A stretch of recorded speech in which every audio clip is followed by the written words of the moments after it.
two. Sibilance.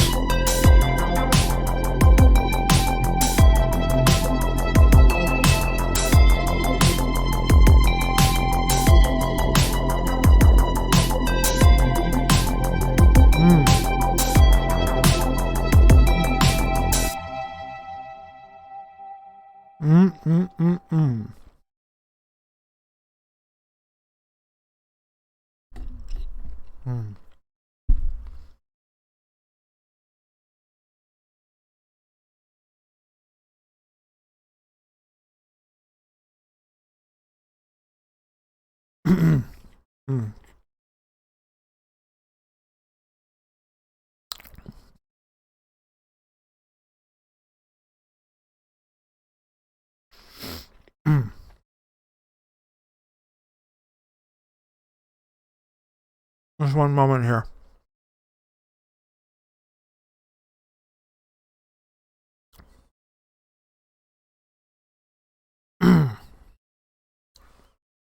Oh yeah.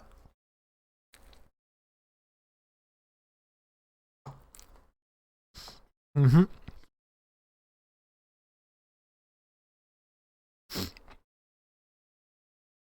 Mm-hmm.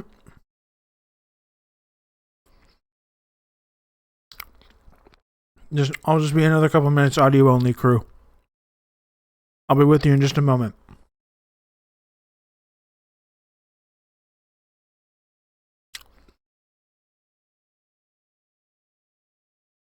This could use some pickles. I'm out of pickles right now, and I'm out of those little spicy peppers that I like to throw on there as well. So it's totally a decent sandwich. I'm enjoying it. Could have used some kind of a spicy or a tangy pickle added on there as well. Audio only crew. Rob can't speak right now because he's busy doing praxis and activism, as always. That's usually what keeps me when I'm slow getting started. That's true.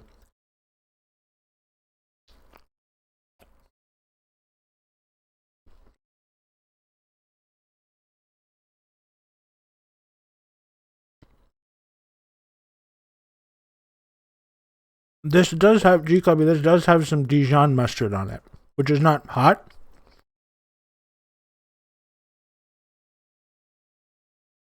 It is adding something nice to it, though.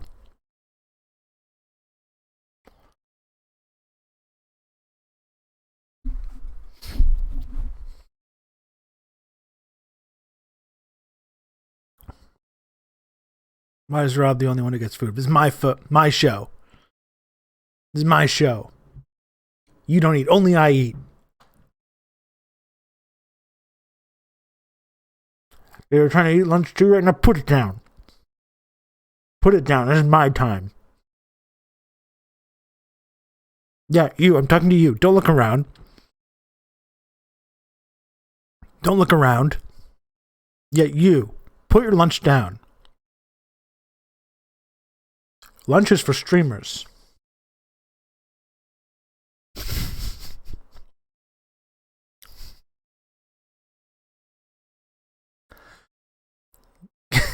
You can start once I'm finished. All right? This is how this hierarchy works. You can start your lunch once I'm finished.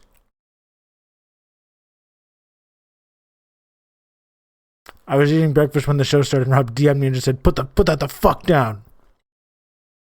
That's right.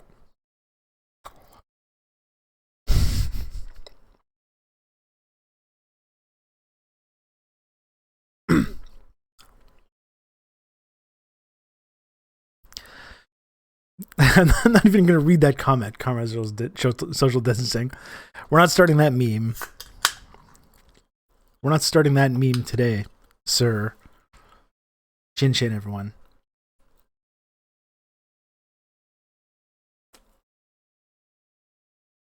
I have a noise gate on the mic, but I would like to be able to do some more proper like ASMR soda sounds. Can I just take it off for that moment, do we think?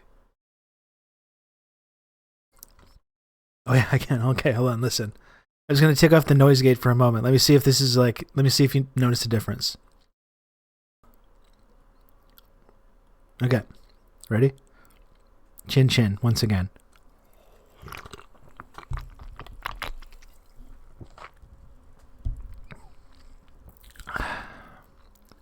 Anything?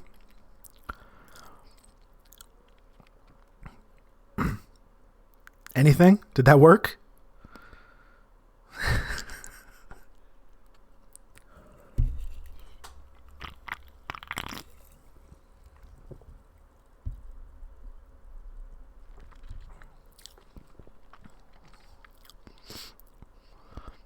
Okay.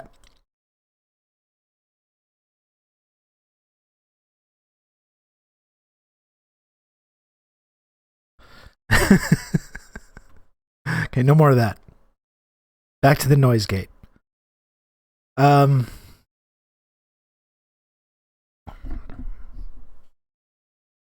is bad for you. Not sure. Not correct. Not true.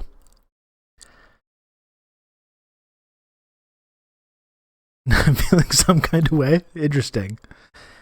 Is this an ASMR stream now? I guess it is. Can you tell? It is good for you. You know what's really bad for you? Sugar. Sugar, really, really bad for you. So we know that for sure. I'm not going to take this. I don't have to listen to this aspartame conspiracy theorizing. I feel like sugar is fine for you. I mean, I think it is okay in small doses, but multiple sodas worth of sugar in one day, that's like a lot. That's a lot. That's for sure not good for you.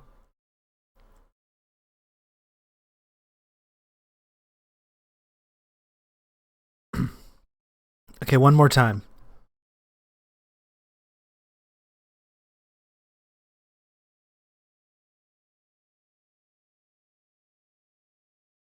One more time, but I got to I'm going to put this down and enjoy it. I don't want to slurp the whole thing. The can is lined with BPA. It's okay. I'm pretty sure it's okay.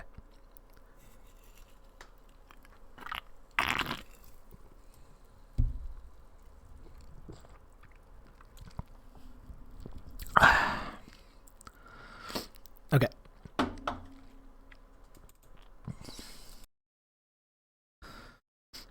You can count on me. You're going to have good old Rob to talk you through all this.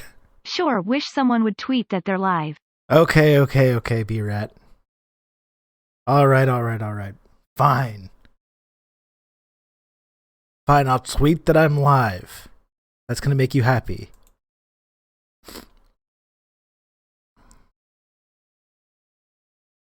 Ugh.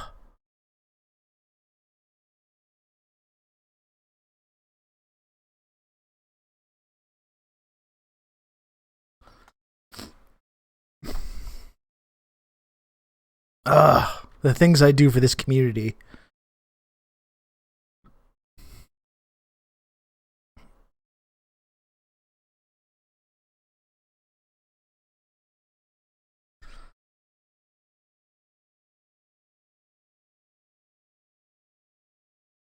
So can you tell just from starting off? I've been taking kind of a weed break for the last couple months.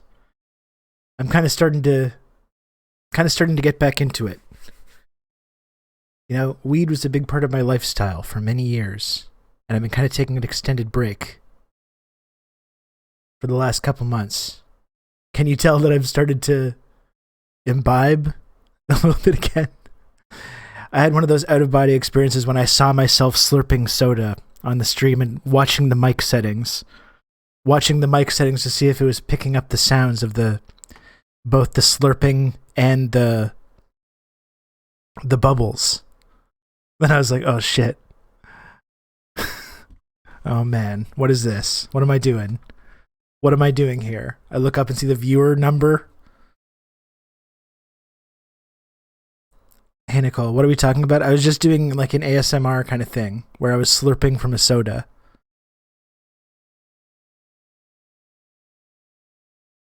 Then I was wondering like why I was doing that.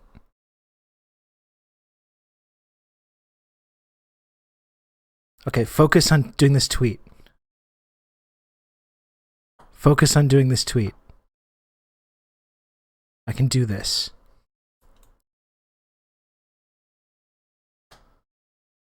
The guy I got weed from died, so I guess I'll take a break. Okay, well, I mean that's as good of a reason as any, I guess. I don't think I can slurp with the French accent.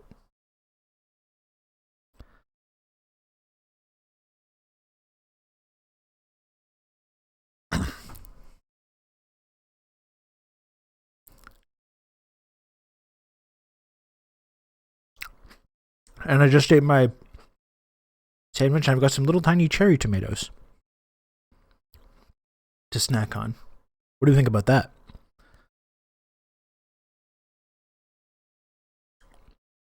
I got one of those, it's like little multicolored ones. So you got some little orange ones and some yellow ones in there as well.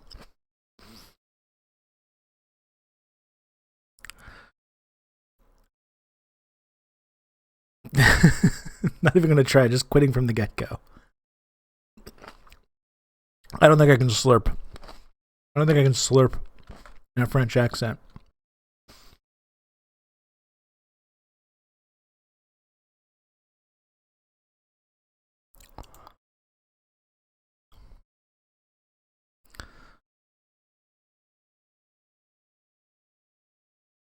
Very whimsical, yeah.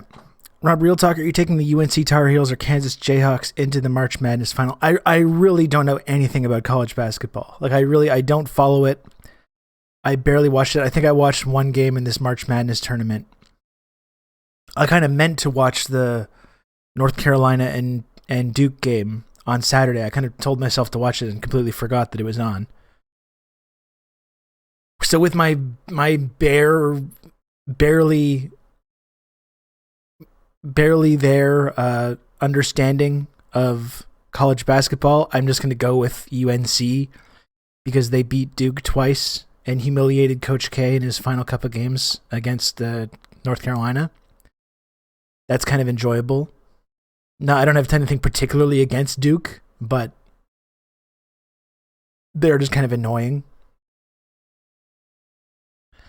They're just kind of an annoying college basketball institution.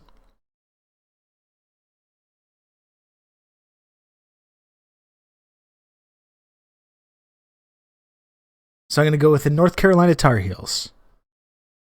If I want to watch people be bad at basketball, I'll just go to my little cousin's basketball game. Oh my goodness, Red Scare. I wouldn't go that far. I mean, obviously they're that play Division I college basketball are good at basketball. Just I'm used to watching professional, and regardless of like what level of play it is, it's lower than professional. So if you're used to watching something being done professionally at the absolute pinnacle highest levels, it's kind of like it's not as fun to, or it's not as enjoyable to me. I guess if you're like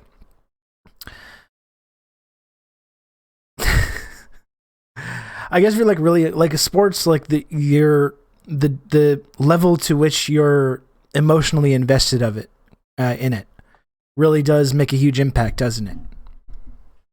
So if you're really emotionally invested, then I imagine even if the level of play is lower, then it's like still exciting.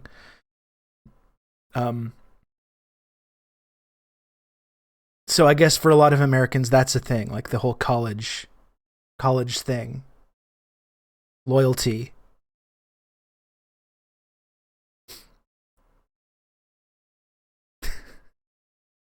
I've got Nicole moving across the country to now compete more with me. She claims it's the whole move was for different reasons, but I think I know what was really behind it. Wanting to take my viewers It's step one in a process of destroying me and destroying this program, destroying everything I've built. I thought this was more of a conspiracy, but here she is in the chat just completely admitting it. Step one, you convinced me to stream in the first place just so you could take it away from me later. Fucking diabolical.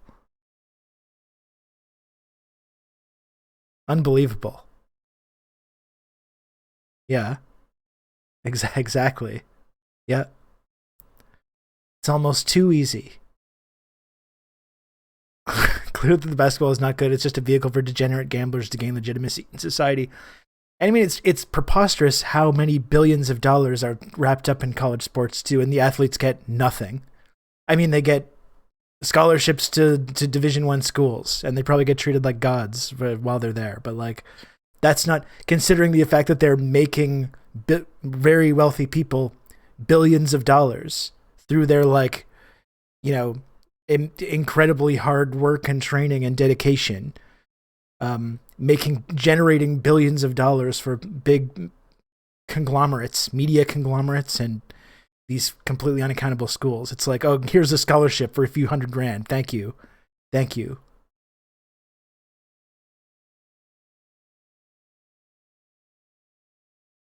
That is kind of unbelievable. I know there's starting to be talk about that, about compensating the players, but it's just like, it's truly unbelievable, the level of exploitation.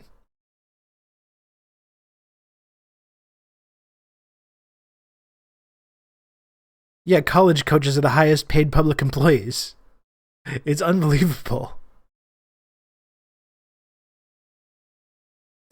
I mean, there's this level of exploitation exists in like professional sports as well. Like I just saw someone had posted a clip in the Discord about the way that like arenas, like professional sports arenas, it's not just college coaches, right? But professional sports arenas are publicly subsidized and privately owned by billionaires.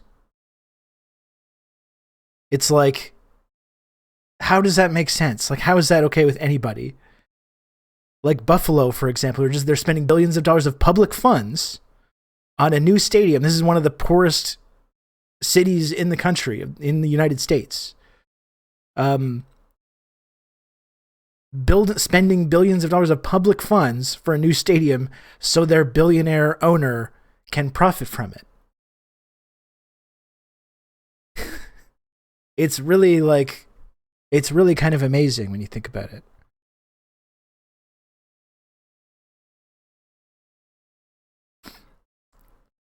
At UGA, a lot of the players literally major in, I'm not joking, turf management. And like that's the thing about college sports too, is that a lot of these athletes, some of them do go on to really lucrative professional careers, but that's an extreme minority of people. Most people, if you're playing 4 years, even on a scholarship at a Division I school, sports scholarship, and you play all 4 years, most of those individuals are then leaving, and maybe you go, if you don't make professional basketball, for example, you go play in Europe or Turkey or Russia or Israel or like any of these like foreign, or Australia. There's lots, or China. Maybe, but probably a lot of them just like end up with nothing. And you get that 4-year education, which is mostly spent on like bullshit just to get you through, to get you to the games. And if you get hurt, if you blow out your knee, if you blow your knee or break your leg, whatever, and it's like, what are you left with? It's really incredible, the level of exploitation. All you're left with is the memories of the time that you were at college and it was like you were a big deal. I don't quite get it, Nicole, actually. I don't understand.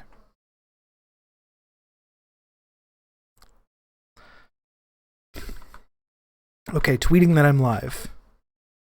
Still up to me.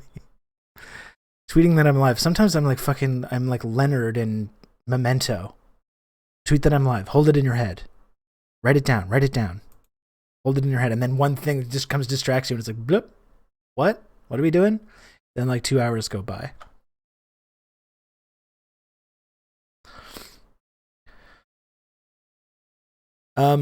Speaking of, while we're talking about sports, does anyone want to discuss the world's greatest sport of professional wrestling and the WrestleMania event that took place this weekend? I didn't watch it. I like looked at the highlights and stuff, but did anyone watch that? Any WrestleMania watchers?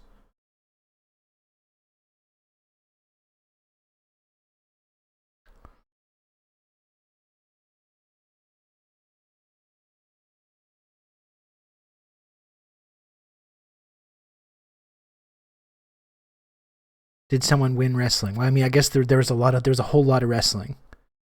I watched the Bucks lose yesterday. I watched the Raptors lose to the Heat in Kyle Lowry's return game. That was upsetting.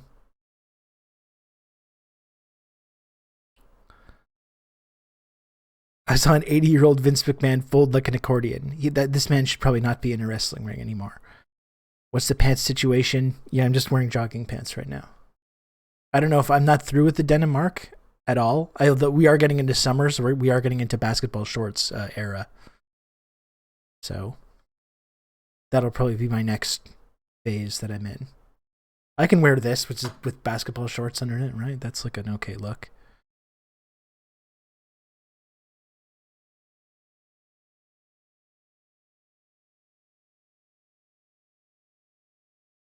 One step away from hooping again. That's right.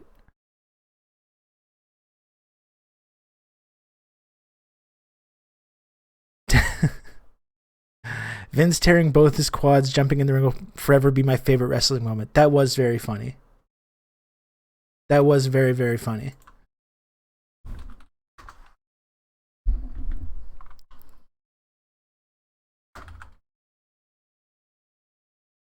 First search result. First search result. Vince McMahon tears both quads.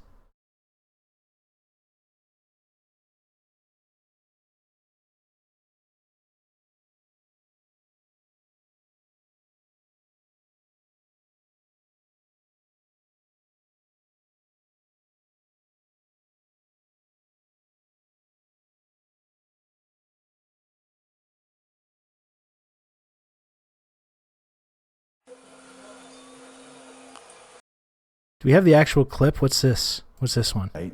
The infamous row simultaneous. Like, you could not map that out any better. This is the actual clip not on YouTube? Come on. This one? Context. Well, he always walks like that. That was just his signature gait.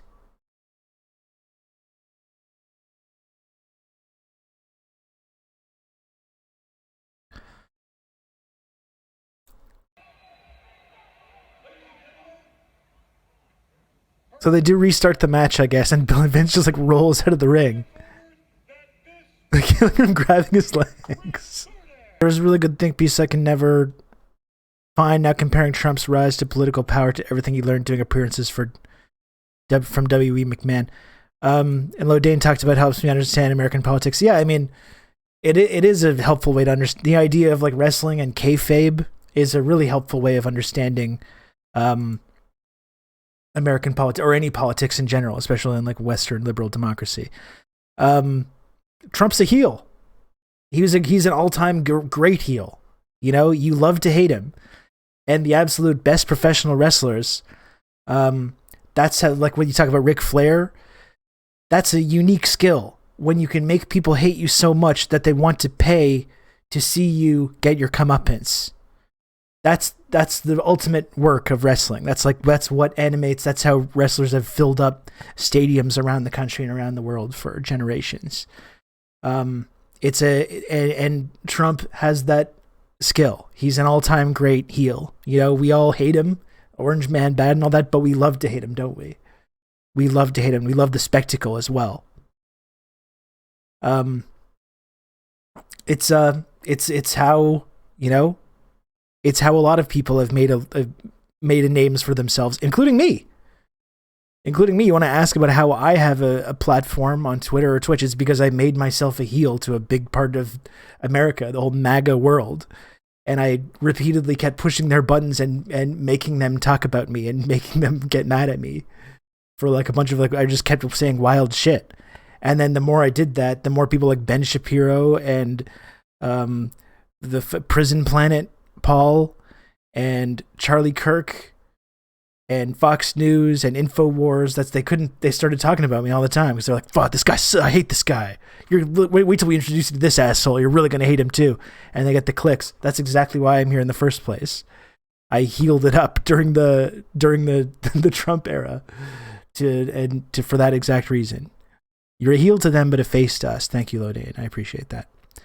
But this is an important lesson, though. You talk about any kind of major political figure, especially these kind of guys, these kind of charismatic populists. That's kind of what they're doing.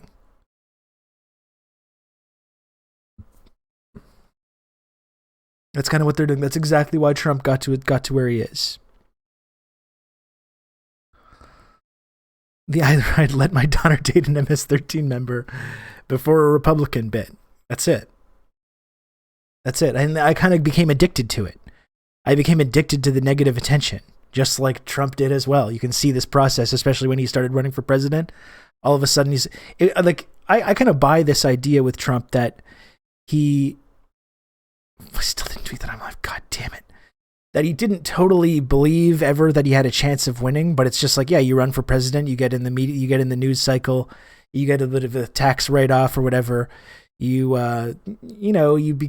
can juice up your credibility or this media narrative. You can, if I want to start a new TV show, if I want to do something, it kind of gives me this kind of level of notoriety.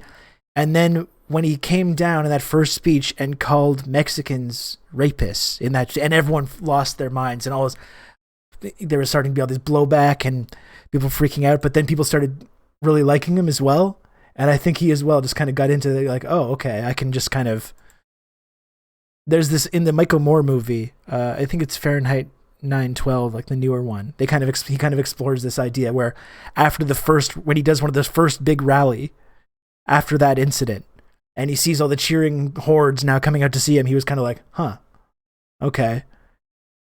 And then he just kept doing it. He just kept pushing those buttons and saying all this kind of crazy shit. John McCain, I like guys that don't get captured and that kind of stuff.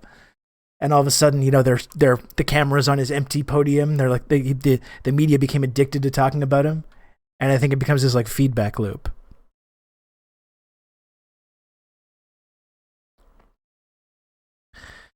Didn't he use it as a launch point for his new cable news channel? Yeah, no, I think that's all it ever really was kind of a publicity stunt. And he got addicted to that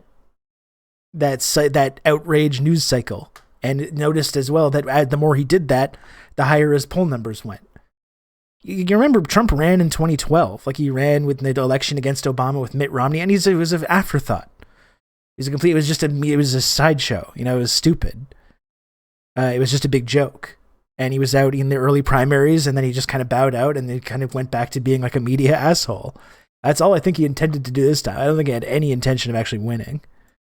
It was only like when he started realizing that was a possibility that they started getting actually serious about it. He ran against the worst and most unlikable candidate of all time. And in the Republican side as well, who did they have?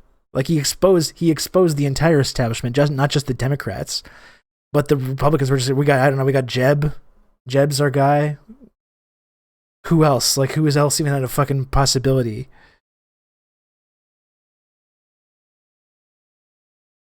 Like Rick Santorum.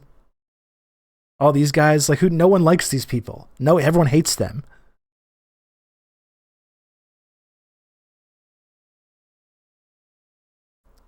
So I think he kind of like stumbled into this a little bit. Saying Hillary's unlikable. Oh my God. Yeah, Chris Christie. That's what I mean. But in all seriousness, though, it's not. Hillary was very unpopular and unlikable, I think. But it's not even just her. It's the whole establishment on both sides. Everyone hates these people. And he kind of really exposed that. And then Bernie did to a certain extent as well. But of course, because Bernie's not a complete lunatic, like he didn't have the kind of self-destructive impulse that Trump had that may allowed him to just like go above and beyond like any point when they could have like stopped him, I heard a rumor that the Ted Cruz dad assassinated JFK was actually meant for Jeb Bush if he stayed in. That actually makes a lot of sense. Considering that's an actual, like, the legitimate conspiracy theory about George Bush, George H.W. Bush.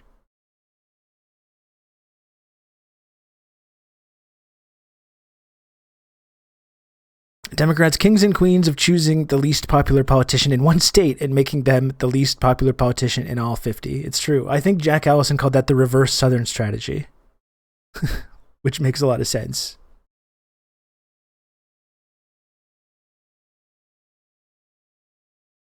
The reverse Southern strategy. That's what the Democrats excel at.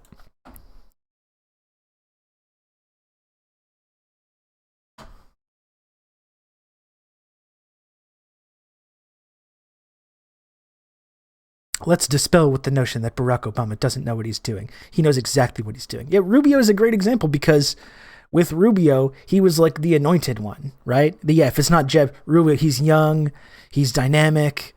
For a while, he was working on like immigration reform under Obama. They did the whole like Gang of Six thing. We're going to do like bipartisan infrastructure reform, and Rubio is behind it. He's reaching across the aisle. They were kind of setting him up. There was a big marketing campaign to position him as next in line. But that's it. Just like you see with a lot of these guys, it's like whether it's Kamala Harris as well as in the Democratic side. Once they actually get out there and start trying to appeal to people beyond this very narrow group of like insular group of media people and politicos and these weirdos, these weird freaks in like the Washington D.C. Beltway or the elite circles in New York City, on these places. Once they try to appeal to people not in that bubble, it's like no one likes these people. They're horrible. They're terrible. And Trump exposed that. Bernie exposed it to a certain extent as well, but again, wasn't able to capitalize on it to the same extent. But they set these people up as the next anointed ones. Kamala is the greatest example because they really pushed her at the beginning of the Democratic primary in 2020. There was a whole narrative about it, and she just completely flamed out. But then she got the spot anyways. She got the second in line spot anyways, regardless of like actually connecting with any normal human beings. And they were like, well, we'll just put her vice president anyway. Then eventually people will get to know her and they'll like her. Has not happened. Has not happened. Has yet to materialize.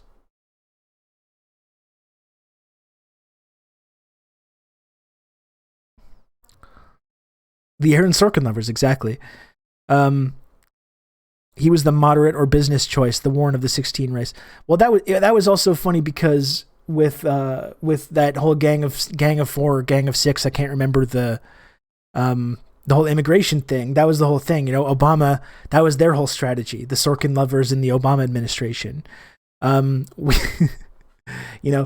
going to deport more people than any other president in United States history. We're going to run this mass cruel deportation machine, deport millions of people who we claim are like gangbangers and criminals, but probably just like our, poor, people that came over when they were kids that got a parking ticket and got their names caught up in the system and then just got the unlucky end of the deal and had to leave their fucking families. It's probably the vast majority of those people. But they do all that because they say, well, we're going to do that to show how serious we are in immigration. Then we're going to work with these Republicans to draft this comprehensive immigration reform. Rubio was part of that. That was their big thing. And then as soon as they actually started rolling this out, and Republican voters who are just like these horrible fascists were like, what you're doing? You're talking about you're going to help immigrants? And just it became so unpopular that even people like Rubio that helped write this shit were like, oh no, we want nothing to do with that actually. And we think it's bad also. Even though we helped put it together, we also think it's bad. We agree. Obama bad. You've just become an elite member of the friendship triangle. That's how pathetic these guys are. Bad Bunny, thank you very much for the 5 gifted subs. I'm just getting people can get time to warm up, I guess, right? Bad Bunny, I really appreciate that. Thank you. That's very kind of you. It was supposed to be Club's spot, but she was involved with Derek Chauvin as Minnesota AG, so they had to kick her to the curb. Yeah, and she just got nothing. Remember how Chloe made such a huge deal about how it was snowing at her campaign announcement? It's winter. You're not special. You've just become an elite member of the friendship triangle. I said to Donald Trump, I'd like to see how your hair fared in a blizzard. To be fair, though, I kind of like I like Klobuchar more than I like Kamala or any of these other Democrats, because she's at least honest. I think she's much more honest about how people just like don't deserve to ever have good things, and that you can never hope for anything better. She doesn't try to really sugarcoat that. She's just kind of like, yeah, you're a scum. We can never do anything better. You should just be happy for what you have, and that's all. You'll never get anything better. And I kind of appreciate that. B-Rat, thank you very much for the 5 gifted subs. B-Rat. Thank you. She's just like, no, you're not going to get free college, honey. We can't afford it. That's it. She doesn't sugarcoat this. Hillary's face reacting to that perfectly normal apartment kitchen. She just looks like she had walked into like the fucking, like a torture chamber or something. Like she was just couldn't believe what she was seeing. She could not believe what she was seeing. Unbelievable.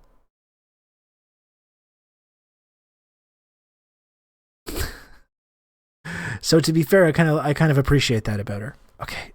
Gotta tweet that I'm live. My problem is that I can't think of what to write. Okay, I have the screenshot. It's there in Twitter. It's getting ready. It's all queued up. I can never think. I've got to think of something like clever. I've got to think of something like clever to write while I'm also talking to you guys at the same time. It's really difficult. The do not click the link thing really worked the other day, but I can't do that on non-April Fools. It's going to be confusing for people. I can't do it on non-April Fools. Okay.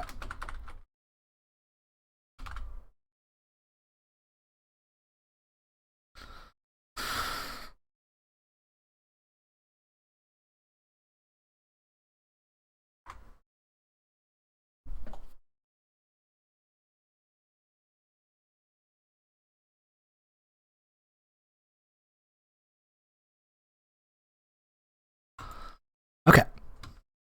Done. Done and done. Okay. I tweet within the first hour.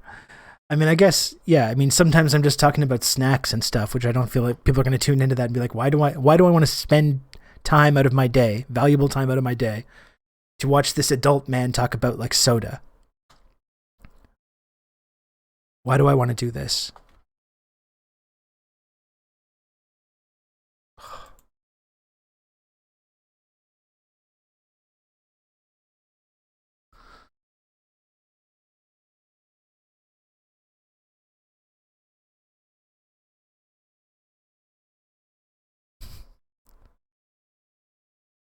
There are 137 people who think otherwise. Yeah, God bless him.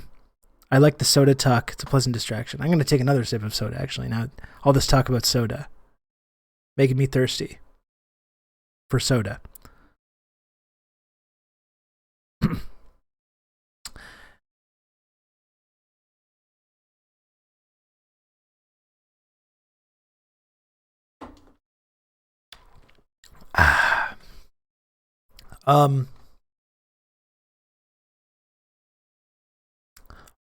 Now, of course, I lost my train of thought.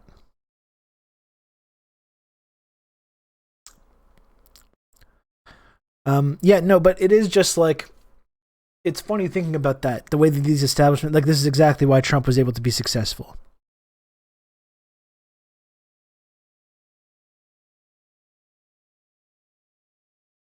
How the establishment throws up these completely charismaless losers who no one outside this very strict set of people like. You can count on me. And then they're surprised when Rob to talk you through all this. Someone like a Donald Trump comes along and completely exposes all of that. That's why Barack Obama was popular too, because he positioned himself as outside of that crew of like people as well. Comrade Social Distancing, thank you for the gifted sub. You can count on me. Thank you. You're gonna have good old Rob to talk you through all this. Thank you, Pelicans. I can do that, Nicole. I can do that. You've been away from streaming for a long time, so I'm happy to.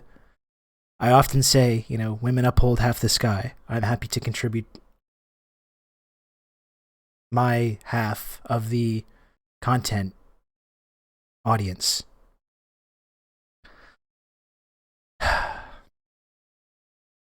The K Hive was the coolest thing about Kamala. Let that sink in. I really do feel like, is that even real? Like, are those real people? I feel like that's just, there's some like office. There's some kind of office in like rural Virginia or in the DC sort of suburbs. Some like, horrible sort of office complex where people just clock in.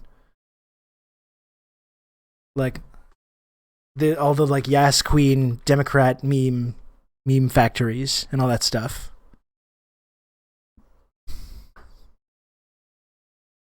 Which is good work if you can get it. You should plug all our Discord events this week. We're going ham in there. Yeah. The community in Discord has totally taken on a life of its own, which is cool. We've got join the Discord. They probably use prison labor. You're probably right.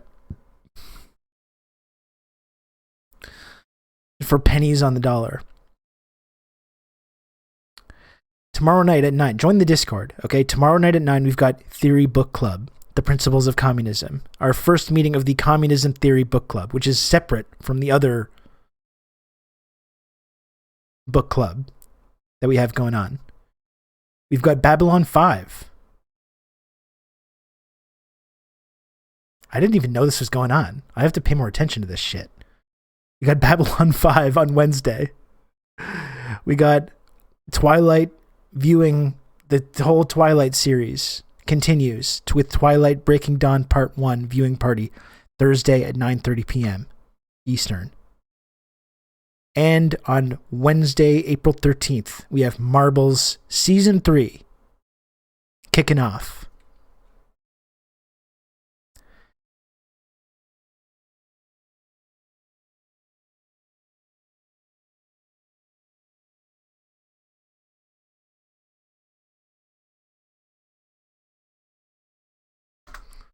Here's the club meme that Red Scare was trying to share.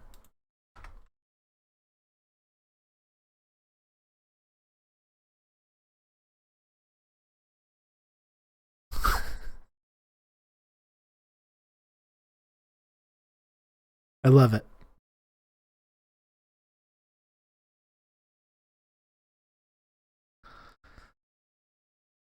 Almost done with season 1 of Succession. We've had some great Succession. There's a great Succession thread to join as well.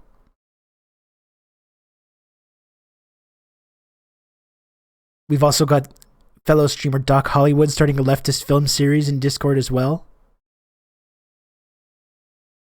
I should probably start hanging out in some of these things. Hey Squatch Drew, what's up? This is what we could have had. I mean, unironically, I think Kolob is significantly, I think, more charismatic than Biden and would probably be doing a better job, not of actually legislating, but of at least like managing expectations downward, which is like what a Democrat is like their main job, is to explain to everyone like why you can't have the good things. I think Kolob would be probably better at that than Biden. Like she kind of at least, like I think she's like kind of fun and charming. You can count on me. You're going to have good old Rob to talk you through all this.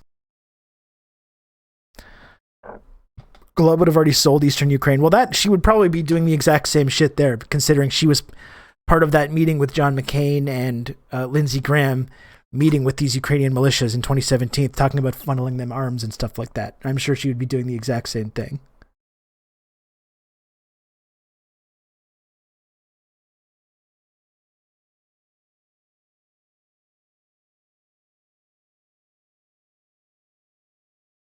Her targeted executive orders would have been awesome. Manchin would have voted for her Build Back Better out of fear. Yeah, and her Build Back Better probably would have been way more conservative to begin with, to get people like him on board. And she would just been like, oh, all this other stuff that was supposed to be in there, we can't do any of that stuff. We can't do any of that stuff, so.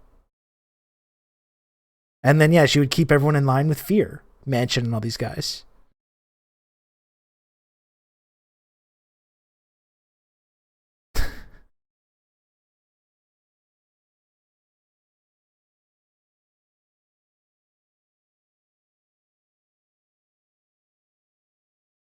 There would be no peat elevation. It's true.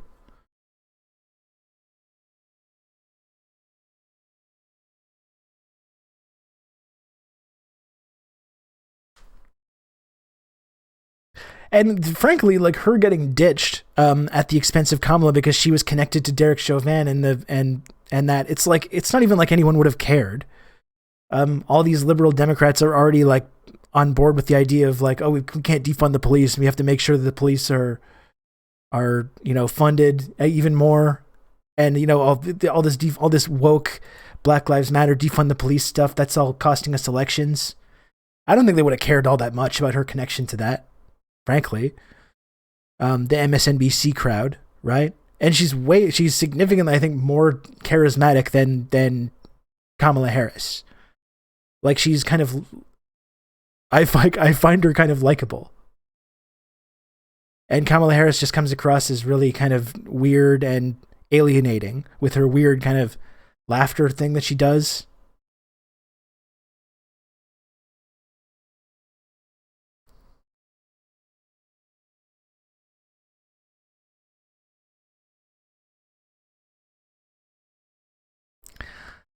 How would your hair fare in a blizzard? It's true. Did she do any girl bossing lately? Well, I think she's kind of been kept out of the spotlight. In my opinion, unjustly.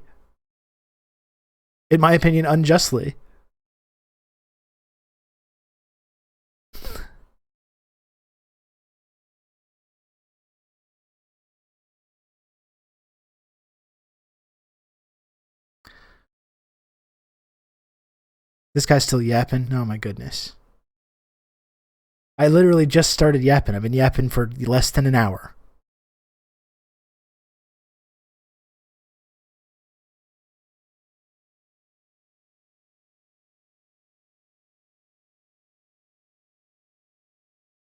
Why are we discussing anti-socialist Democrat right-wingers?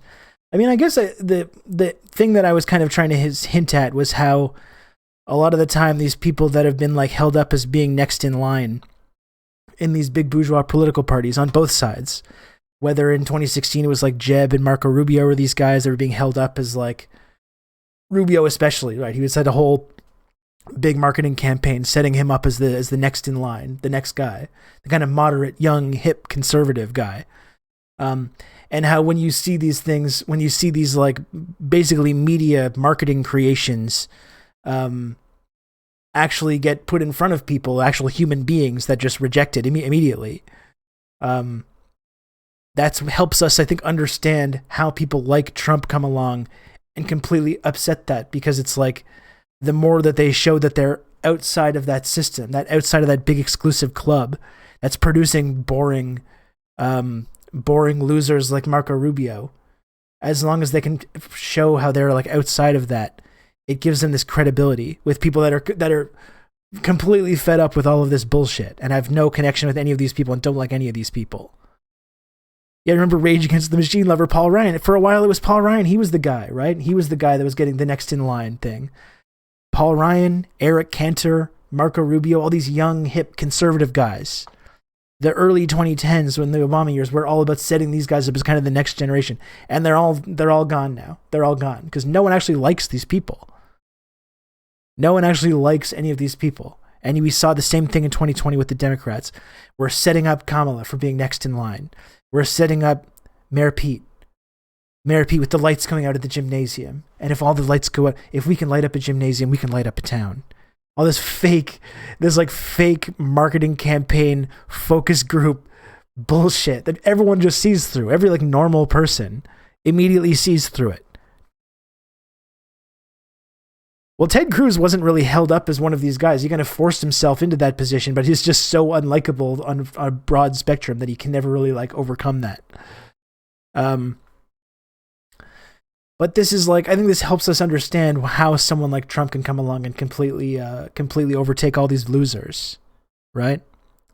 And probably if someone else is going to come along in one of these bourgeois parties that actually like on like the Democratic side, that's ever going to like actually get to that highest possible level, they're going to have to come from outside the system as well. That's exactly why Bernie was popular, but Bernie was too entrenched in the system himself. You know, he talked about overthrowing the system and going against the elites in both parties and saying all the words, but then when the chips were down, when it came down to it, he acquiesced to these people.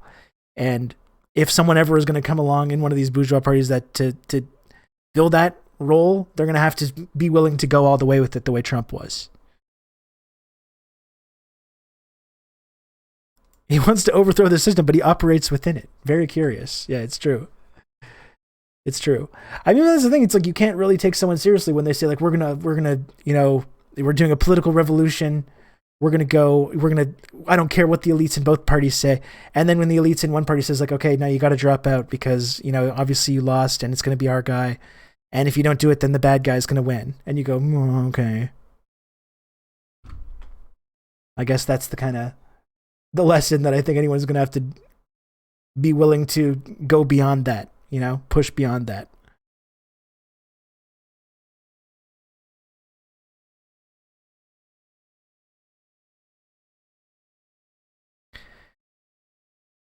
And like I've talked about this before too, like I actually understand where Bernie was coming from with that as well. Because I think all the people that blamed Bernie for Trump winning in the first place, we all know that that's ridiculous.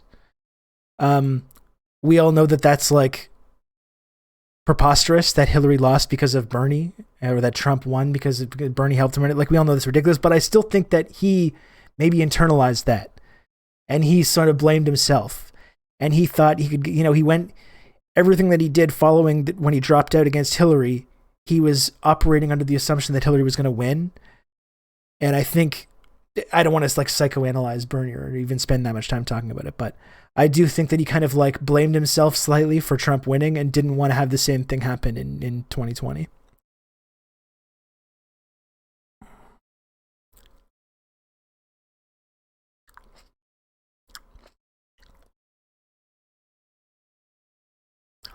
If no Dem primaries, Biden in 24, they're the deadest, most obsolete party on this earth. It does seem that way. It does seem that way, yes. And that's kind of my point too, is that I don't see anyone that could rise into that role by that time. You know, I can't think of anyone that's going to like, that could be a Trump for the left, or the Trump for the Democratic Party that's going to come in and completely over the kind of like walk through this establishment.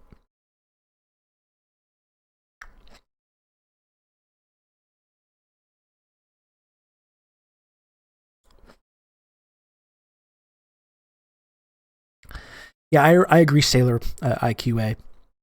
Bernie had nightmares about calling her unqualified. The media laid his ass up for that. And if he had done the Trump thing and doubled down, he may have gotten some respect. It doesn't matter now. Yeah, I agree. There's little point in litigating it. You know, it's not something I spend a lot of time talking about anymore. I guess what got us started talking about that was the whole wrestling analogy and WrestleMania, and talking about how Trump became popular and how that's I think if anyone ever wants to recreate that, they're going to have to kind of recreate that same strategy.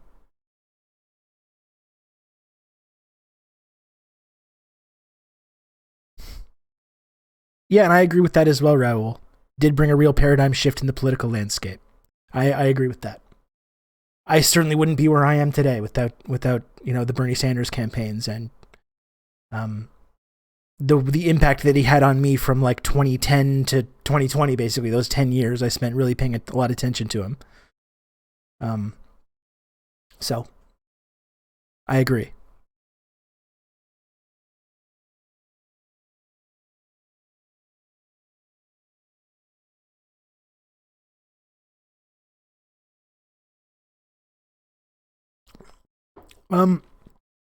So I do have some serious stuff to talk about today. Yeah, I wanted to talk about the subject war crimes, conspiracies, and Western exceptionalism. I have some stuff on that. Did you see Kamala this weekend tweeting about lowering the national debt and calling it building back better? I hope they run on that, honestly. Run on that. Yeah, seriously. Please. Go for it.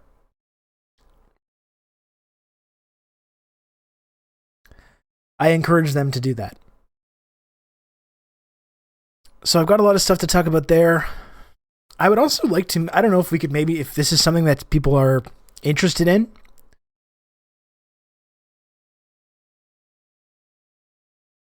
We're going to slash wasteful spending, rein in big government, and increase defense spending. That's the Democrats in 2022. We love it. We just love it. Have they? They've never tried that before, so it's really good to get out of their comfort zone like that, I think. Run on that and then getting wiped out and blaming Black Lives Matter and the commies. When we all know that's exactly what's going to happen. Like I talked about on Friday, how Jen Psaki just got a job with MSNBC, and you understand right away that's exactly what her role is going to be. She's going to be right there on MSNBC when those primary returns roll in, doing live commentary, making sure that the blame goes where it's supposed to go. And that there will be no acknowledgement of like, oh, we actually didn't pass the whole agenda that we campaigned on. That's not going to be mentioned. It's all going to be like, we went too woke, we went too big, we tried to do too much. And that's what her whole job is. That's what her whole role is. I talked about managing expectations downward. Psaki is very good at that as well. That's what she's going to be doing on MSNBC.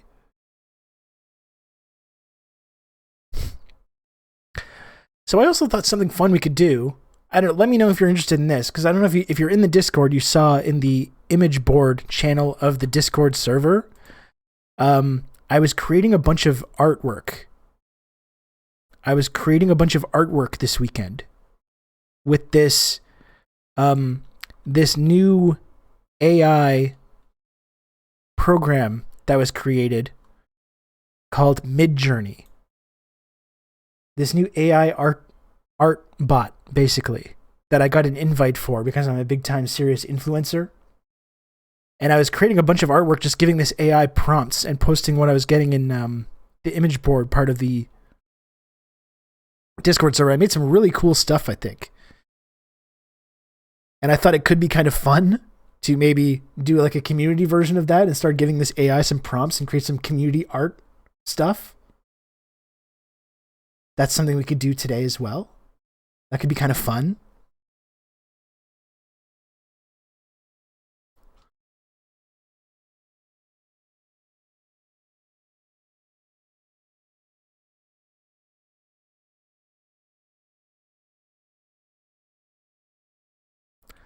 I made a lot of stuff. Really cool. It's really incredible, this AI. I made a lot of like cool stuff. I also made a lot of like ridiculous meme stuff, such as you want to know if I'm subversive. Look at that. I made some really subversive political art using this AI.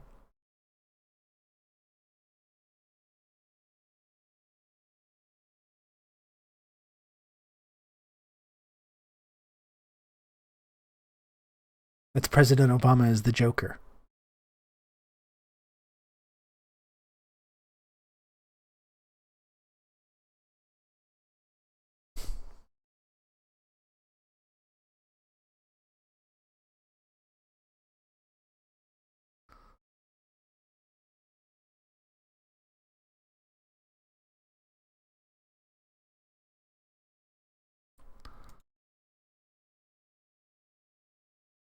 Oh shit.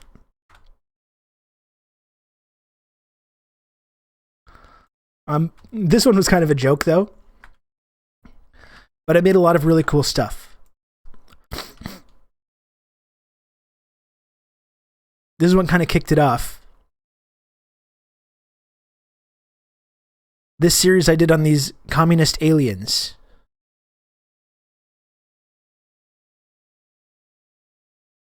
Which, like, I genuinely really like these. Like, I would actually probably put these in my house.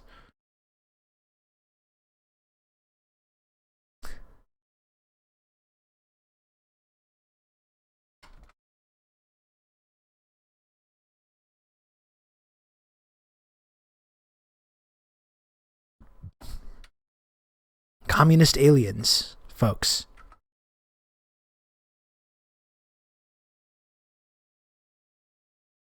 Yeah, I like these guys.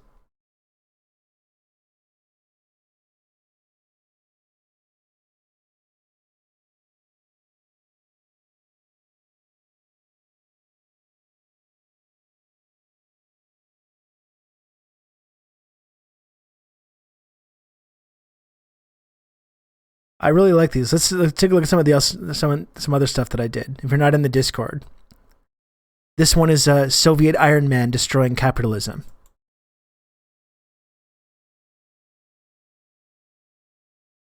These were all just created from prompts. Like you're just telling this AI what you want to see, and this AI is spitting this kind of stuff. And I think we've played around with this kind of stuff before, but I've never seen anything on this kind of level. Can you show the things Sam Sider just posted in shit posting? I can't guarantee that. I can't guarantee that.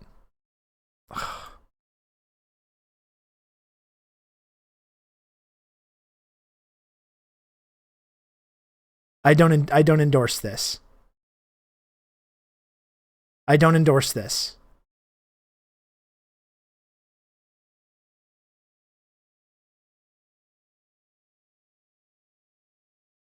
I'm not happy about this.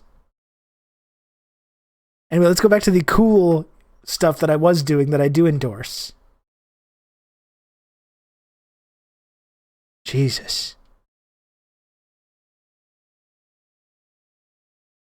Here's another Soviet Iron Man. This one's cool.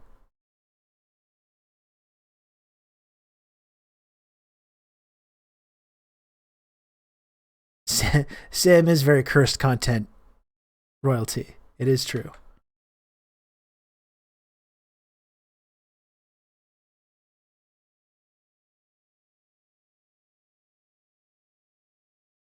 This started off too. I did Lenin on a roller coaster,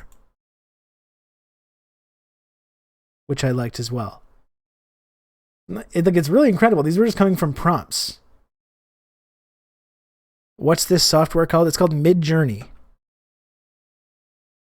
It's on Twitter as Midjourney.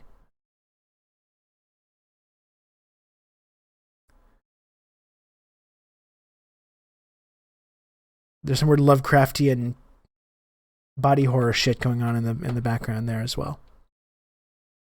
All of this stuff just came from prompts. Yeah, this dystopian 80s news broadcast.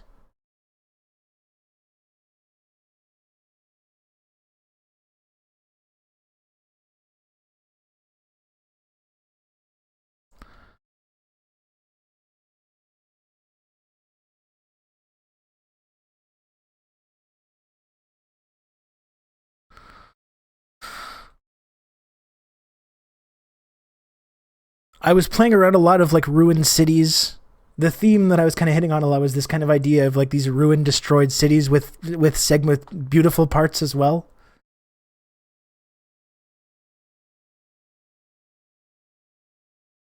The prompts I gave this one was dreaming of a perfect world from the ashes of a ruined city.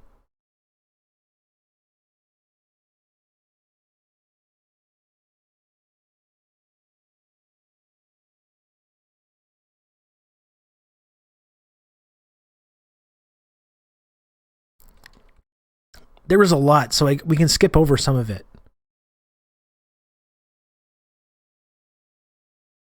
A Soviet mecha protecting a small child.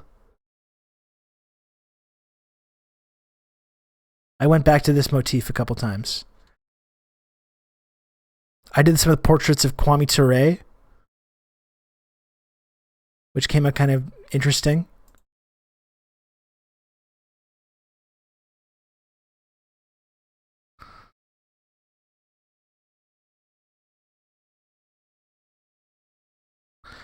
These were really cool. Using the prompt of propaganda posters gave some really, really cool results as well. So the prompt that I used for this one was a futuristic city filled with lush trees and vegetation propaganda poster. I got some really cool results with this one. Sometimes it tries to incorporate writing, which just kind of ends up coming out as like really alien. It's kind of just trying to mimic the look of writing without understanding how to actually write.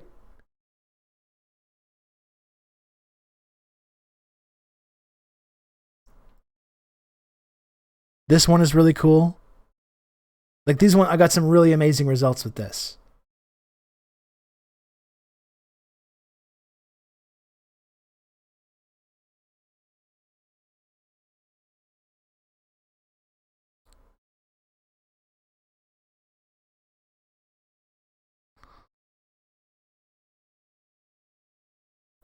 Like without giving it, it's because you can give it prompts of different artists or different art styles. So sometimes I try to do that, sometimes I not. This was out giving without giving it any prompt about the actual content, except just the theme. A futuristic train traveling through a forest on a space station. Like this is all just being spit out at me from prompts, like an AI bot spitting these out. It was true. I spent like all Saturday doing this. I got really into it.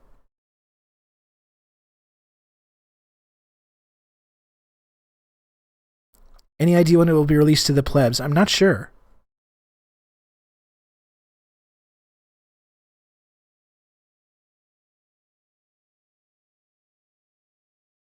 These ones are, I kind of missed. I meant to do this. I did this again. This is a robot and an adult holding hands in a ruined city. I meant to write child, but I wrote adult for some reason. But I still got some pretty cool results. Kind of big. This one's neat too. This robot kind of has the sense of like childlike wonder.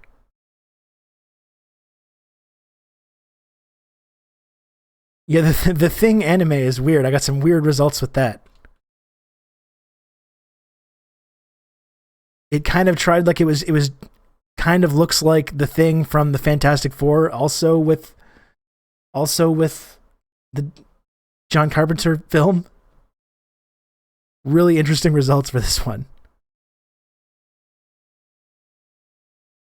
Yeah, very Akira vibes. It's true.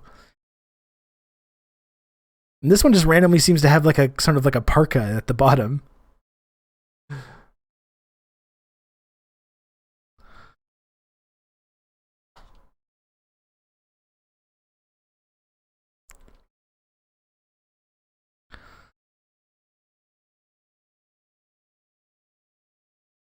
I returned to. I wanted to make more because you can change the dimensions and stuff. So I wanted to return to that utopian Soviet style art of the futuristic city with the trees and stuff.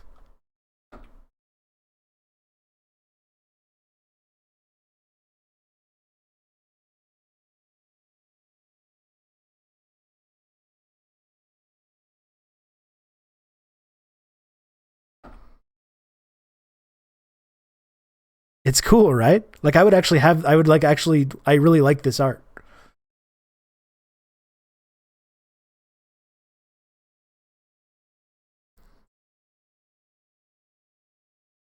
I want to live there too. A bustling Chinese space station.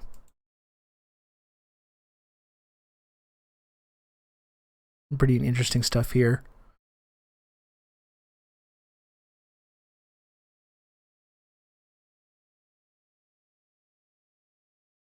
A futuristic farm growing crops in space. Propaganda poster style. And I was kind of experimenting with different dimensions and stuff.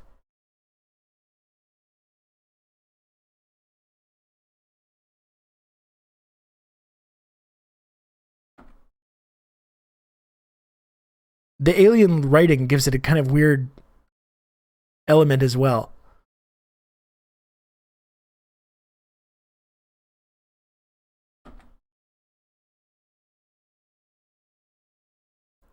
These ones are really cool. Someone mentioned this in the chat as well. Was that the thing also incorporating Thing from Adam's Family? It's possible. It's possible. Someone mentioned this earlier. So the prompt for this one was a capitalist riding a cybernetic horse through a flaming city filled with skulls.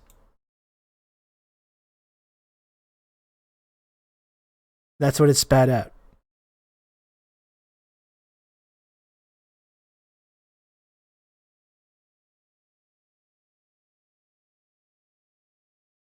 I love the writing. I imagine it's what Cyrillic looks like to those of us who can't read it. And what someone unfamiliar with Latin letters, what it must look like to them. Yeah, that's kind of what it is. It's like a machine trying to replicate what our language looks like. These are all just from prompts, though. Here's another one. Oh, shit, sorry.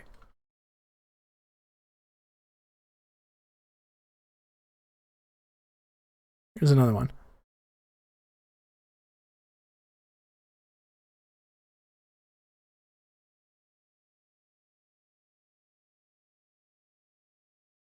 It's really cool. It is very metal. I was really just like, I literally spent the entire day doing this. I was completely transfixed by this the whole weekend. These ones are sick. This is something I was trying to do before and kind of messed it up. A robot and a child holding hands in a ruined city. I went back to this ruined city motif a lot. This was just from an AI. It just spit this out at me with that prompt. Like, it's kind of mind-blowing thinking about where this kind of technology is going to go. I mean, in 10, 15, 20 years.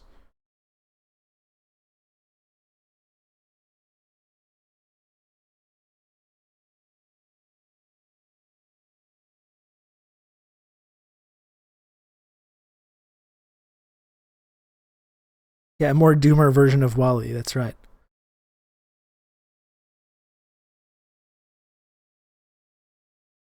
These ones, see this, because you never really know what you're going to get. And this one spit out kind of a more attempt at photorealism.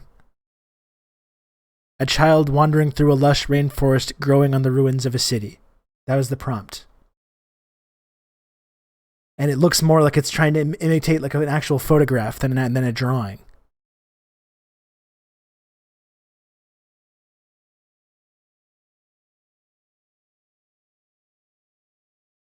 What if we kissed in the ruins, the shadows of a ruined city, and we were Mao robots? What if?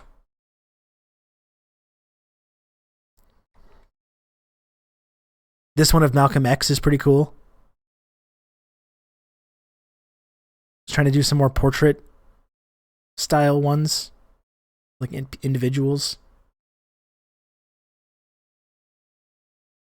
The child is a bit cursed. Yeah, they're like mutant kids. These ones are really cool. Because as you know, I'm doing this like album that goes along with this channel for the music that I've been making, and like this, I'm gonna think I might actually end up using this for like the album art. So the prompt was in a hologram triangle over a cyberpunk city at night.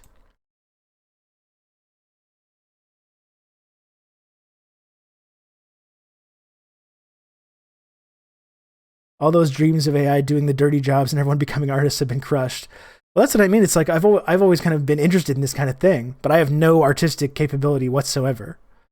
So it's really fun for me because I have no idea of taking ideas that I have and like visually translating them onto a piece of paper at all. I have no ability to do that.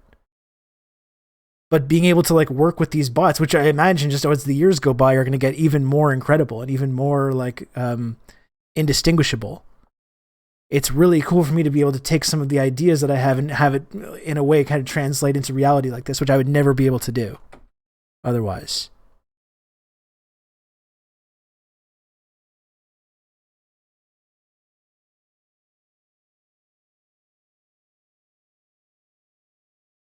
Yeah, or finding inspiration before composing art. That's right. Wait till it's pretty soon. If it's not already, I'm sure there's going to be AIs creating all our pop music soon enough as well.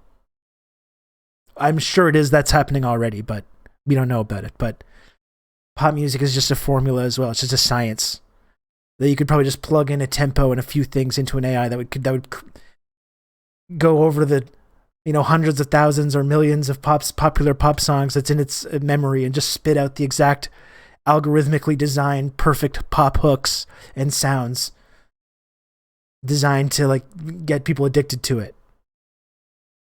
Like, this is for sure going to be happening, like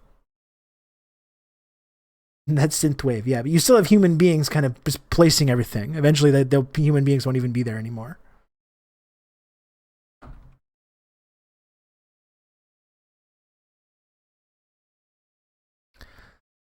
I changed pace here. I asked for a brutalist statue of Captain Picard.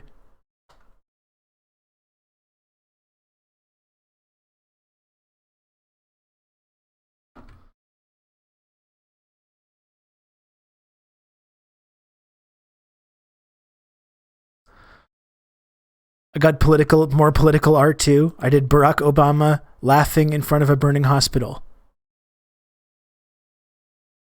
That was the input there for my really like my really painfully on the nose political art career.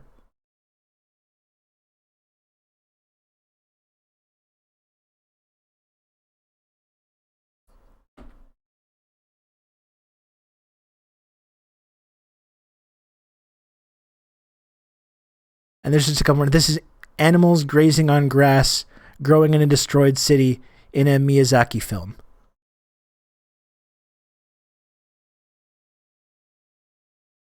That's the prompt.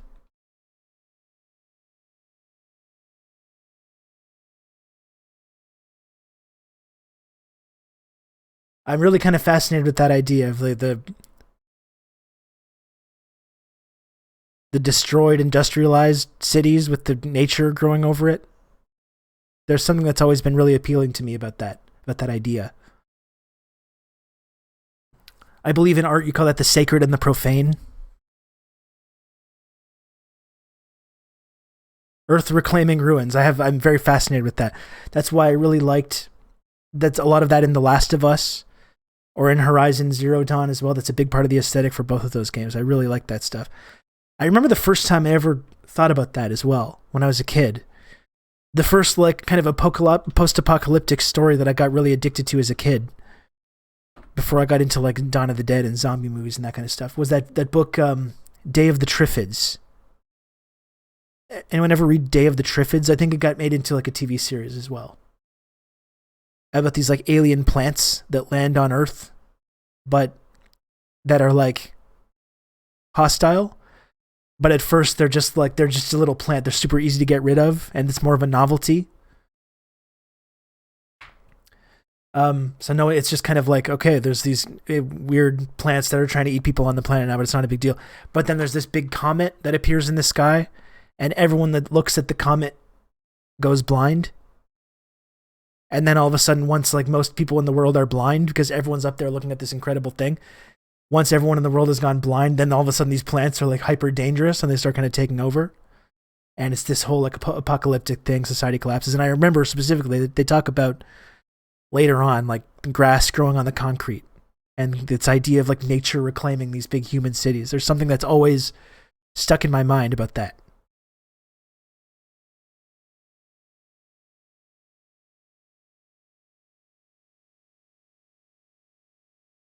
AI art is interesting because it's completely free from profit motive or commercial incentives. Yeah, and I'm sure people are going to start using it to inject that profit motive into it. I don't doubt that. That's what I'm talking about with that pop music. I'm sure the pop music AI is going to be all over that as well.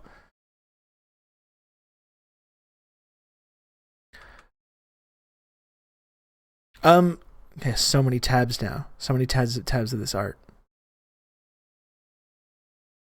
These ones are really cool.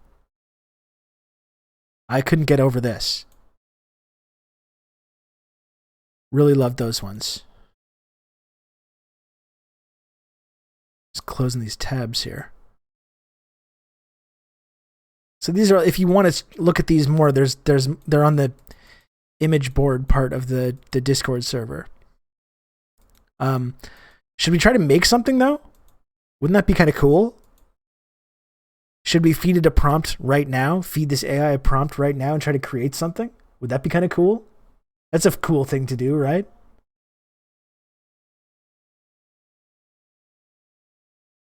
That's something we can spend a little bit of time on. It's different. It's a different and unique and fun thing that we can do. I think. Here's a prompt. Red Scary VIP. Oh, goodness.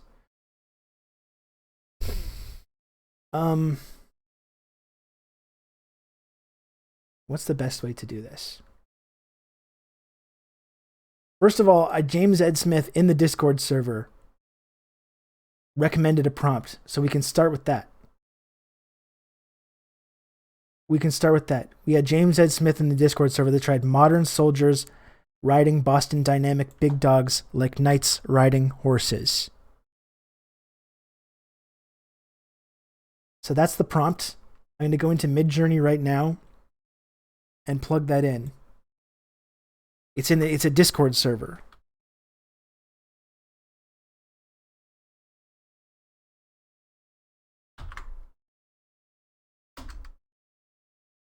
It's a Discord server that you get an invite to. So that was the first prompt that I just plugged in.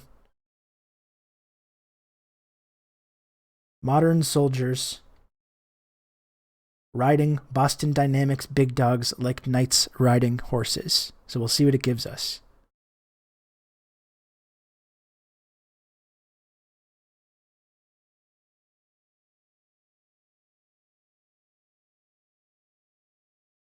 We're creating art live, folks.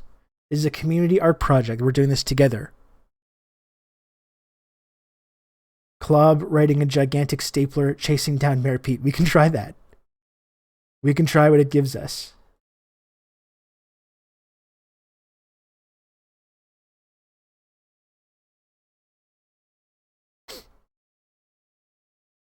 Oh man, this looks really disturbing.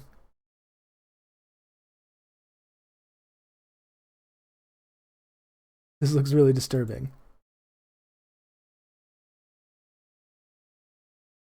These are the 4 that it gave us. And it's neat. We see the soldiers aren't really like riding them. They're more merged into some like horrific, like David Cronenberg-ass biological monstrosity.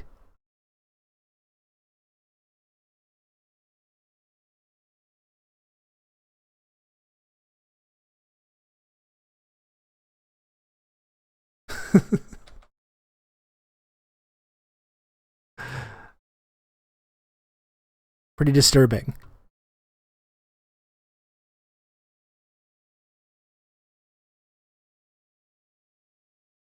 Communist worm god teaches children about the failures of liberalism. Okay, let's give that a shot. Let's give that a shot right now. You can count on me. You're going to have good old Rob to talk you through all this. TRRS MRX. Don Dark Sony, thank you so much for the 16 months of Tier 1. Thank you so much. And we all benefit. We all benefit from Don Dark Sony's presence in this community. More me than others, but we all do, though.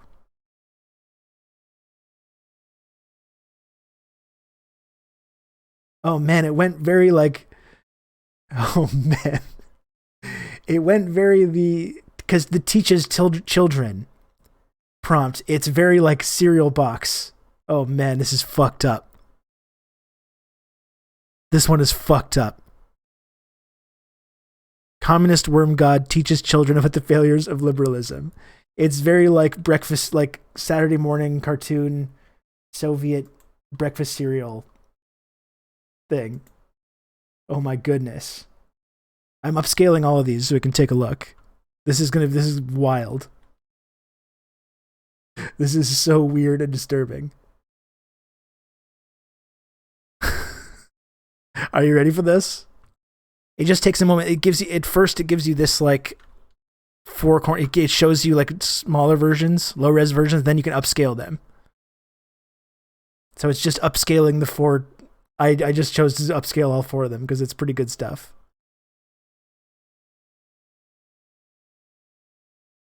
You can count on me. You're going to have good old Rob to talk you through all this. Man, this is so weird.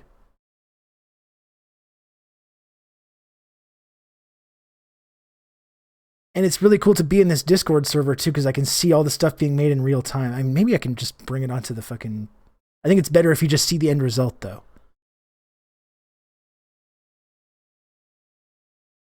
Okay, here we go. Here's the first one. It's just getting spit out right now. Oh, man.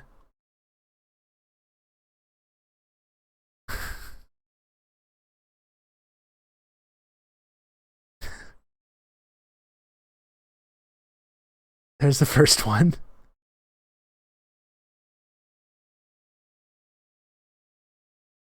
He's like made of some kind of brain material too, it seems like.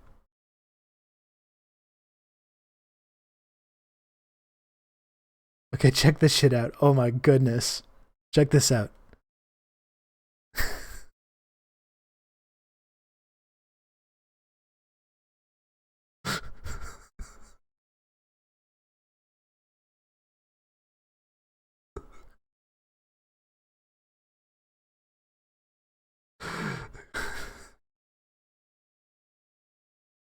Oh my gosh. Um, this is the one that I was saying breakfast cereal. This reminded me of like a breakfast cereal box.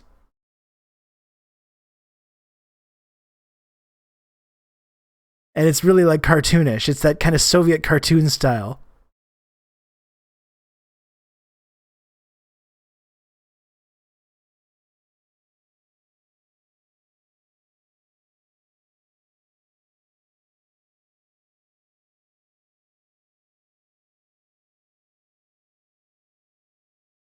And there's one more. This one tried to do a hammer and sickle as well. It didn't quite come out, but you can see that it's there.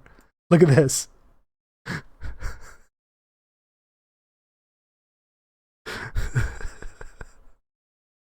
Oh my gosh.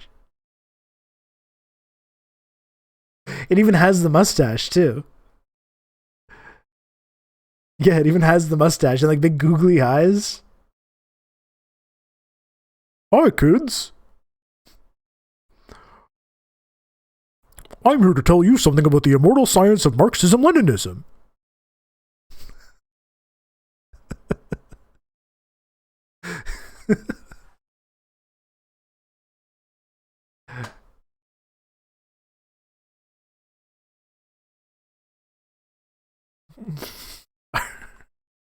John McCain in heaven. Hey kids, slub to rib and leave the chaos zone. Our worm gods hold up half the sky. Man. I've never seen anything like this program though. I've never seen anything like this. Like we've played with these before in the Discord server, the ones that are like open to the public, but I've never seen anything that comes close to this. This is a good one, Red Scary. Empire dies so that the world is free. Empire dies so the world is free.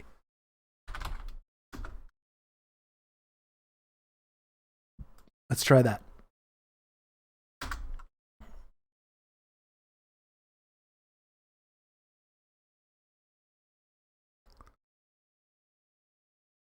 Link for the program. So again, it's called Midjourney. You can find it on Twitter, twitter.com/Midjourney. And it's a closed beta. So you can apply to get in.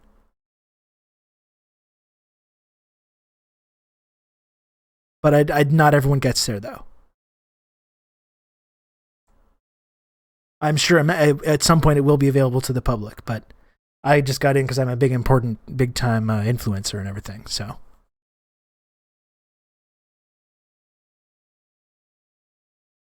this one's interesting. This one's interesting that it's spitting out right now. This is just incredible. This one.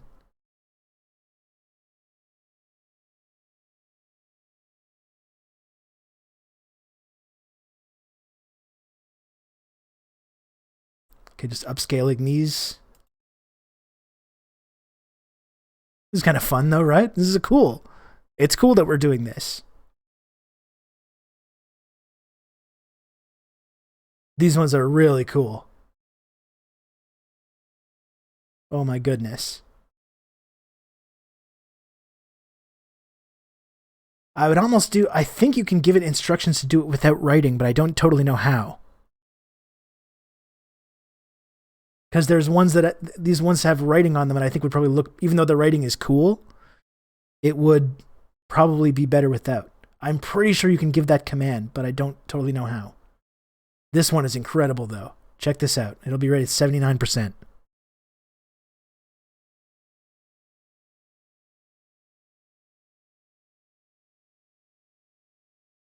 %. Okay, it's going to be done in just a moment.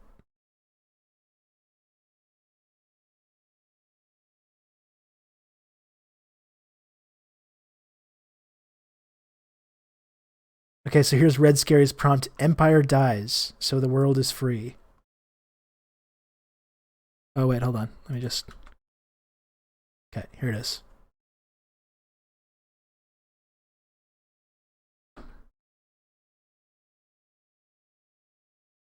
Empire dies, so the world is free. Here's another one.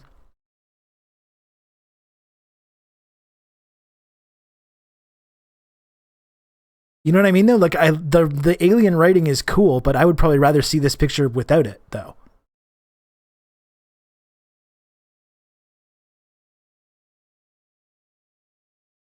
Here's another one.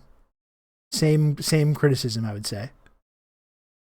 You've just become an elite member of the Friendship Triangle. I like the weird writing too, but I just feel like some of these would be better without it. Oh my gosh. Don Dark Zony, thank you for gifting 8 tier 1 subs. My goodness. Thank you very much, Don Dark Zony. Very kind of you. I don't even know how you did that thing with the emotes. I've never seen that before. I don't know what's going on with that. But thank you very much. I really appreciate that.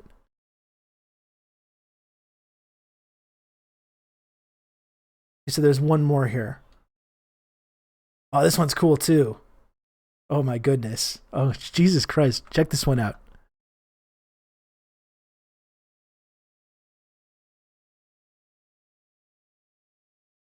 That one's really good. It looks like a parachute, but that's also blood. You have kind of the stars from the American flag waving in the background. These kind of planes here. You've got like this kind of army.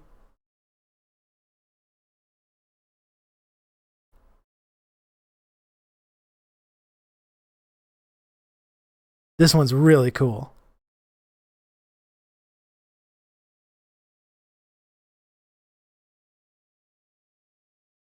It's amazing seeing the stuff that other people are doing too.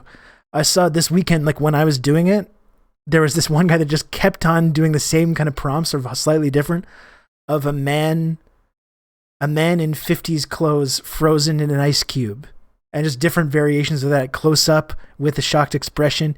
He was giving some specific artist prompt, some like concept artist. It was really interesting. Who had this random person, I just saw them kept going to this. I wonder if I can find it.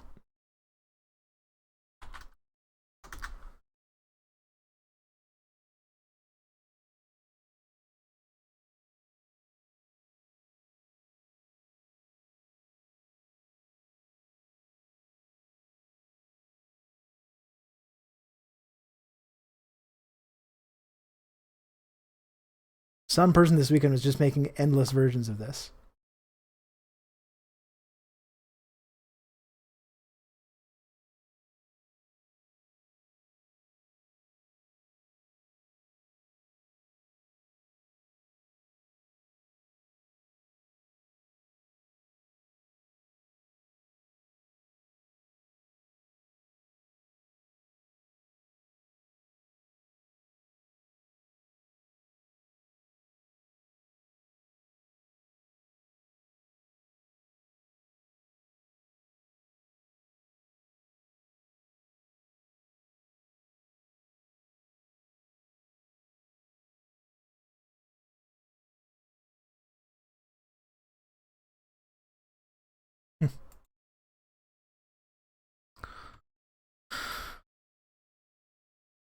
I feel like Free is bringing in a lot of USA vibes, but with Empire it works. Yeah, this one's really good. Donald Trump arresting Hillary Clinton for her private email server.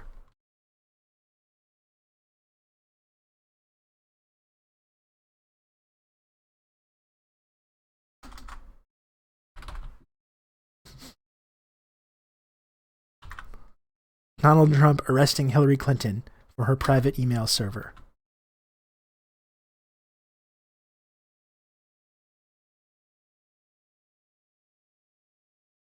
I just tuned in. You're selling NFTs now. Oh, I wasn't, but now I am. I wasn't, but now I am. These are all going to be, all these ideas you're giving me, I'm going to monetize them. We're going to be stacking Rob Rousseau show NFTs. You can count on me. You're going to have good old Rob to talk you through all this. Ms. Squatch, thanks so much for the 3 months of tier 1. Welcome. Welcome, Ms. Squatch.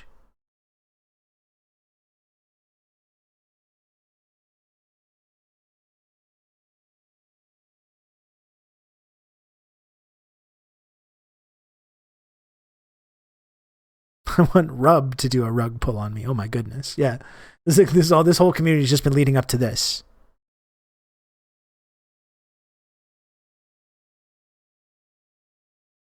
This important rug pulling.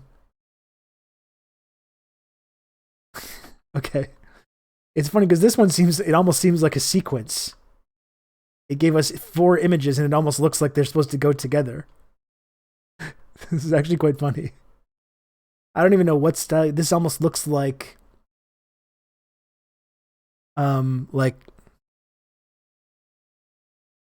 what's that? The images that are part of like Microsoft Word and stuff. What would you call those? Stacking worms. That's right. Yeah, it's like clip art style. This one. So this is like a sequence of Donald Trump arresting Hillary Clinton for her private email server. Like it's almost like a clip art comic book sequence that it spat out for us. This is wild.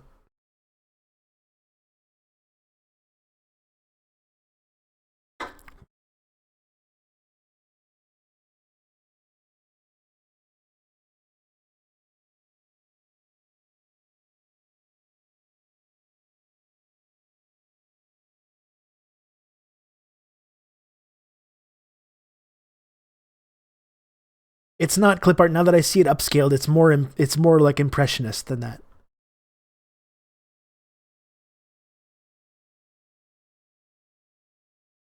Okay, here's the first one. Here's the first image. Is ready. Here we go. Image number 1.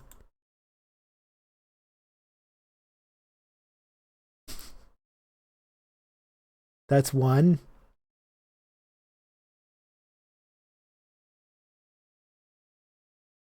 Here's 2. Lock her up.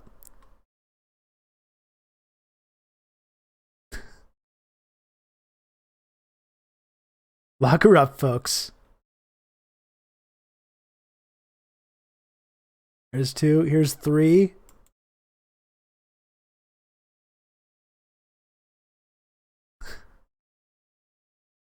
It's weird because this kind of grotesque concoction here kind of looks like Hillary and Trump simultaneously, kind of possibly showing us how they're both kind of part of the same corrupt system.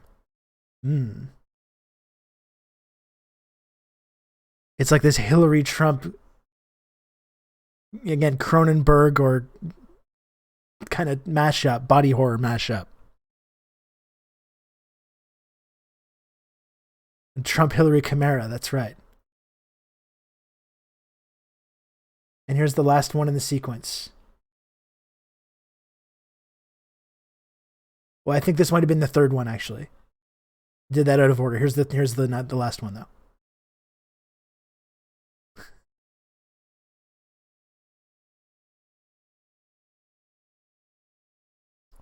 This appears to be some kind of part animal in some way. You've got Donald Trump with his tiny little hand. You've got sort of Hillary here. You've got the Trump suit, and you've got some kind of like animal like fur kind of growing from them with this sort of police lineup. It's a police lineup, but it's also an email server.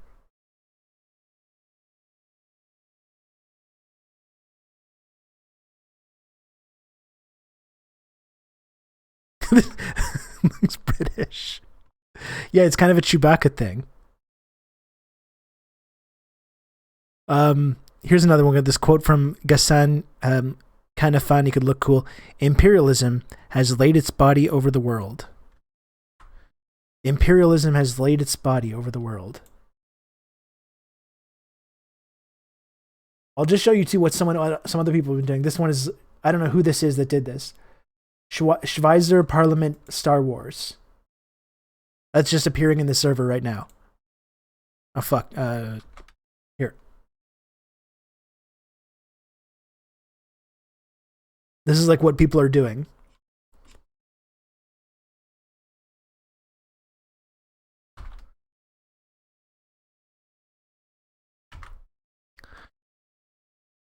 So here's that other prompt. Imperialism has laid its body over the world. The head in Eastern Asia, the heart in the Middle East, its arteries reaching Africa and Latin America. Wherever you strike it, you damage it. And you serve the world revolution. I actually really like that quote, Red Scary. That's great. I'll just keep the first part though, so we don't confuse it. Imperialism has laid its body over the world.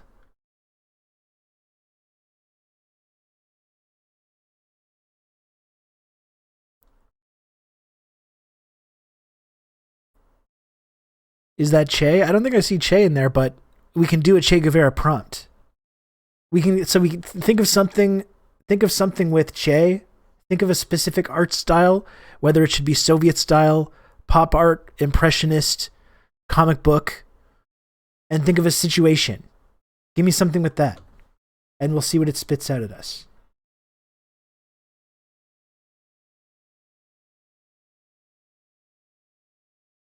Whoa, there's some crazy stuff in this one, Red Scary.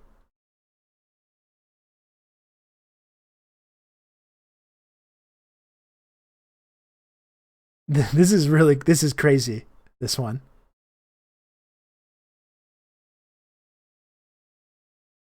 I really do genuinely like a lot of this stuff.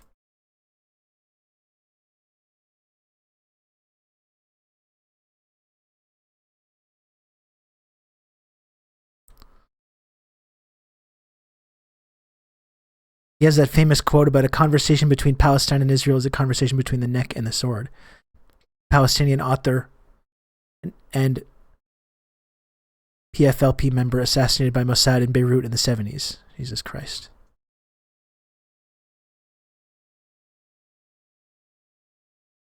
Okay, this one's good, Bolden. Che Guevara and the people of the world in an anime style. We'll try that. That's the kind of level of specificity I was thinking about. Okay, this one's almost done. Imperialism has laid its body over the world. I know there must be a way of removing writing. It's still quite cool, but this one is really neat. Here's the first one. I'll dump all this in the image board part of the Discord as well. Here's the first one.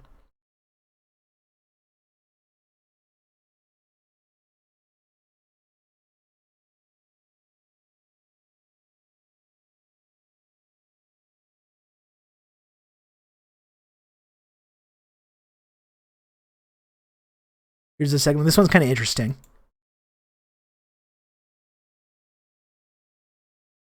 It's more of like a globe map with some kind of like alien writing. And it's like you can see like a wall. It's like a floor here and a wall with this big map on it. And the alien writing of imperialism.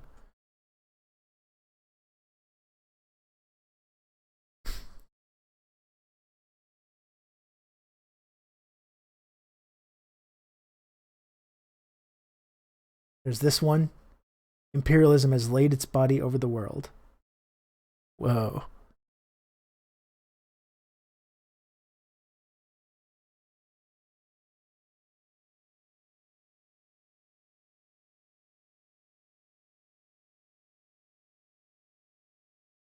It kind of looks like President Xi there as well.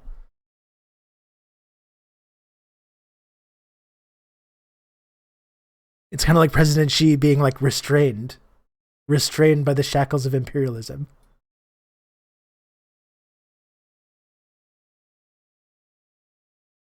Maybe I'm projecting. This one is really cool. This is probably my favorite one. Imperialism has laid its body over the world. Check this shit out. Oh my goodness.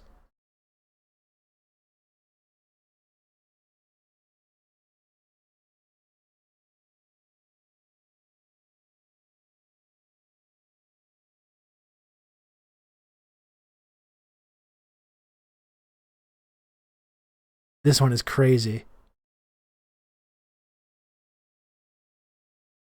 What did Bolden say? Che Guevara and the people of the world in an anime style.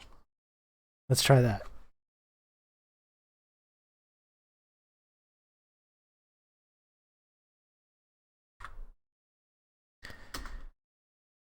This one goes really hard. Yeah.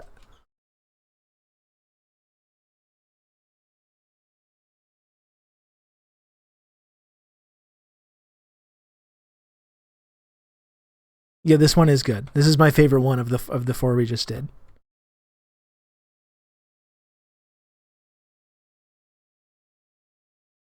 Okay, this is going to be sick. It's just coming together. I see, because you see it getting kind of built.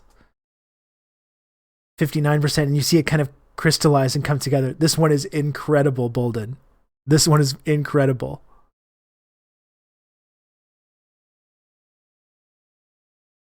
Oh my god. This one is wild.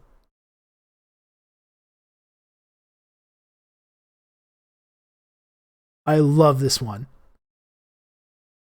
Just upscaling them.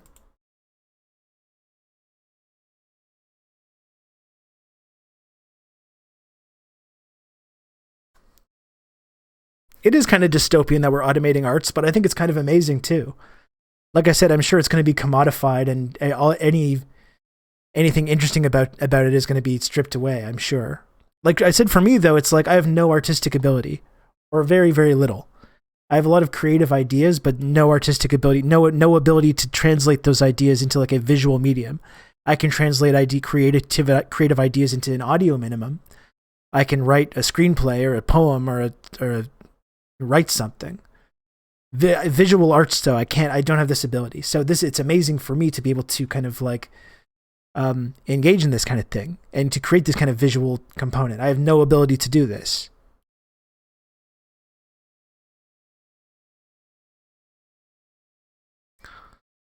It'll be full of Coca-Cola and food delivery service ads soon enough. That's right.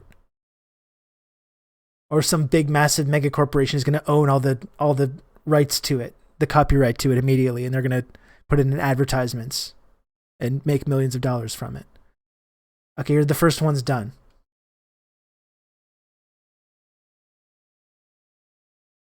The first one's done.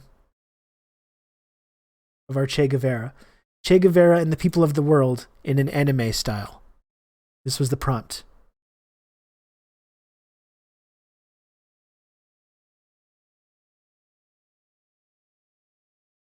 That's really good. This one is mutated a little bit. It's still cool, but it's mutated a little bit.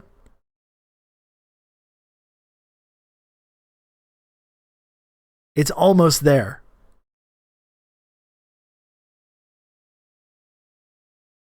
It's almost there. I'm saving the best one for last on this one. I'm saving the best for last. Here's the next one. It's also kind of cool. He seems to be in some kind of kimono.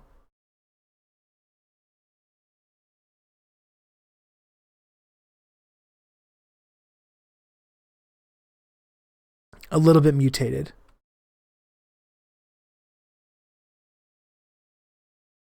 This one is amazing, though. This one is so cool. Che Guevara and the people of the world in an anime style. This is, I think, most of the real, like, this is the most accurate to what the prompt was.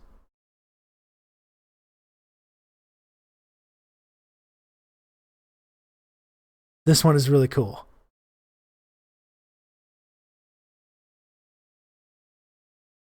I really like this one.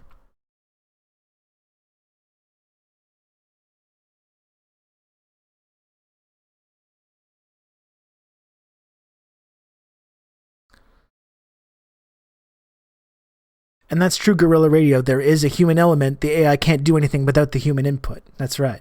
It's taking all the different inputs from different human beings, thousands or millions of images that it's got at its disposal to spit something new out, which is what all art is, really, right? That's all art is being influenced by the things that came before. You see someone comes along and innovates something that inspires people to create their own art, and they create their own thing and put their own twist on it. It creates kind of a genre. Eventually someone comes along to start to do something completely outside of the genre, and that becomes popular, and that becomes influential. That becomes kind of monoculture, and so on and so on and so forth. That's all artistic creation is, right? It's just being inspired by what's come before and using it to create something new, which is just that's this computer program seems to be doing.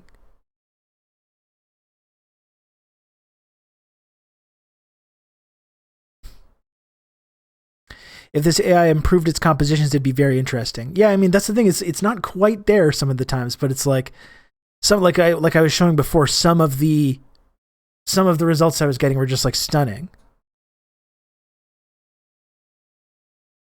I can hear the anime chase series theme. Yeah, absolutely. I would watch that show.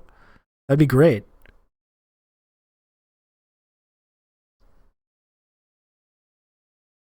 Che and the People's Revolutionary Guard.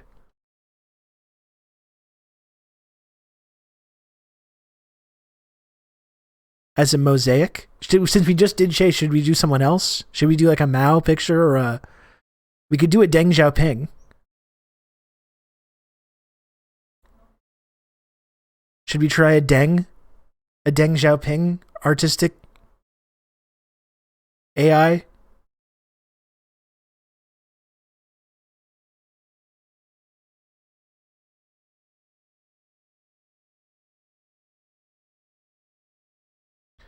Have you ever watched an anime? I've watched a few. I've watched like Akira.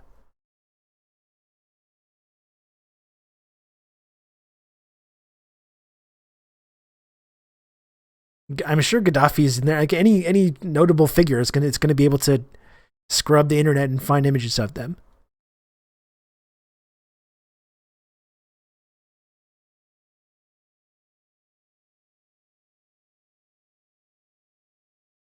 An anime virgin. Yeah, I kind of am. I'm not. It's fine. Again, if you like it, I enjoy it. I've seen the Miyazaki movies. I've seen Akira. I've seen like Ghost in the Shell. I mean, do you have any personal favorites? It's boring, but I would say Akira just because of the way that Akira helped create modern pop culture. Like growing up in the world of The Matrix and Blade Runner and all these things, and you go back and see Akira and like, oh, that's like where all these tropes kind of come from.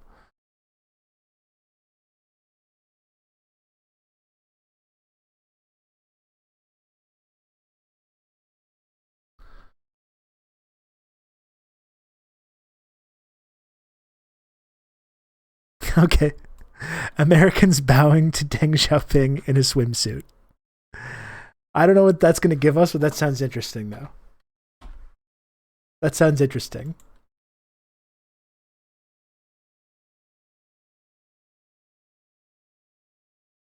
Do we have a specific artist? Do we have a specific artist or art style? What are you using to generate this? So again, this is a new AI art program called Midjourney. You can find it on Twitter at Midjourney. And it's a closed beta. I got an invite into the server to use it, but it's really unlike any other kind of AI art program I've ever messed with. Like I think it's really incredible what it's capable of.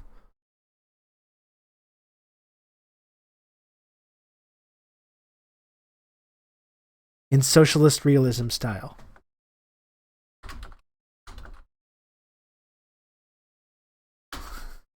Let's see what that gives us.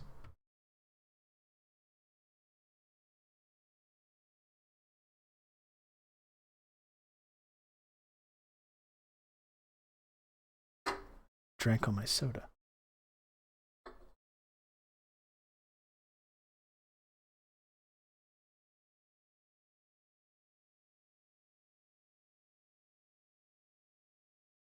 I really like this anime Che. It's really cool.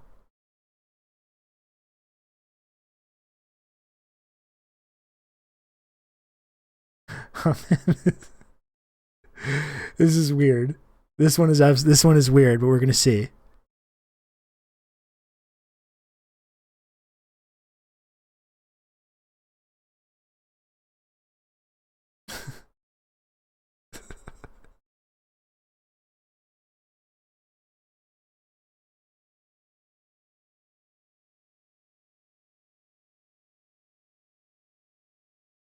Let me just upscale these.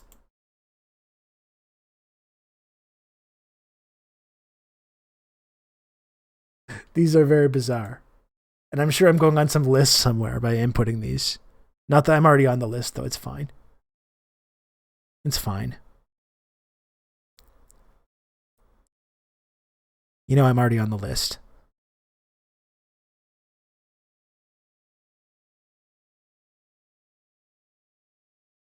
Okay, these are just upscaling. Another couple seconds.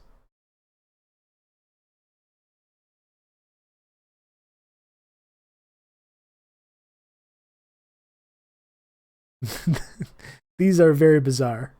These ones are very bizarre.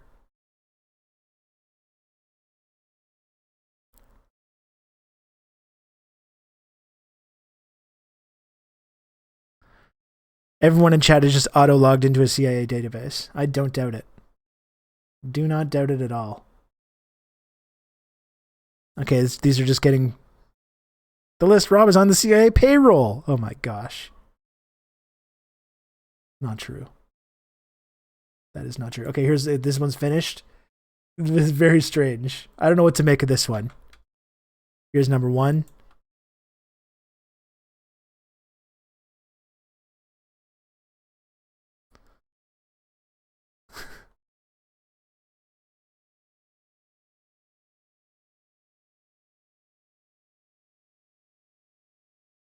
Very strange. I don't dislike it, but it's weird.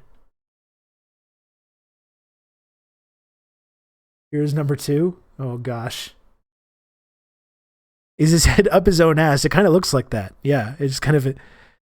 I mean, I don't inherently dislike the idea of these Americans being displayed as these kind of grotesque abominations. No offense to any of you in the chat. Here's number 2.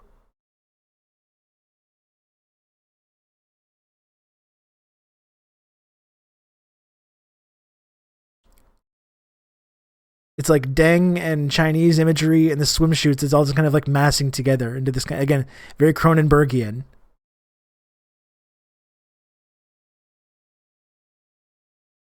It's very Cronenbergian.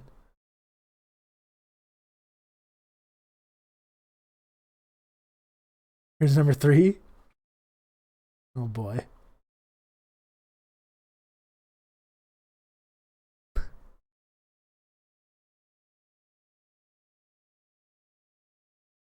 What was the prompt for this one? Americans bowing to Deng Xiaoping in a swimsuit in Soviet realism style.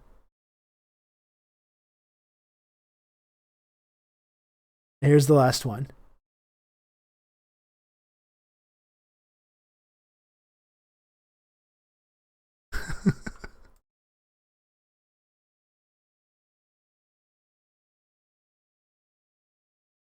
Well, that is totally like a human centipede thing, too. You have like someone kind of bowing over there and his face is mashed with like someone else's neck. Oh my gosh.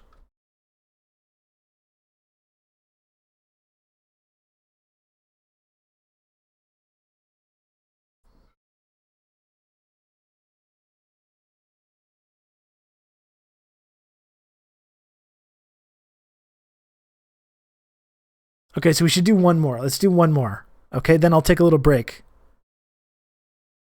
This has been, I've enjoyed doing this, so this is really cool.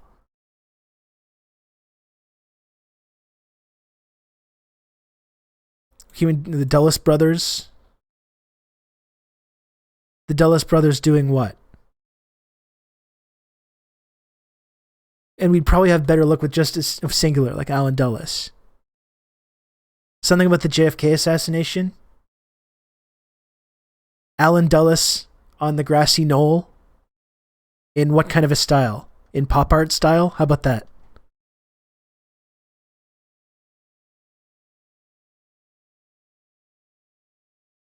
How about that?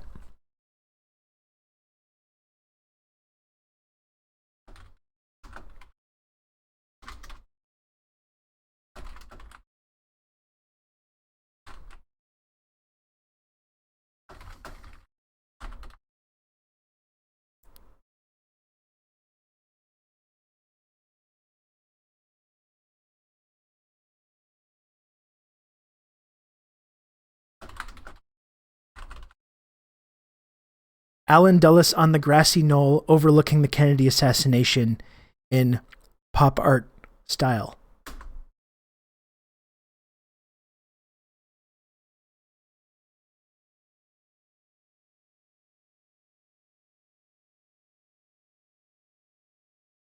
Huey Newton and Mao Zedong liberate a triangular forest compound in Soviet style. Okay, that sounds sick. I feel like it would give us something different on that, but that is a sick prompt though.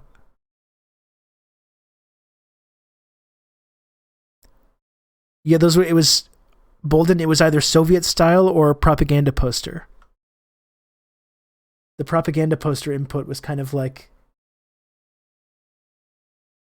inherently that's that kind of Soviet look.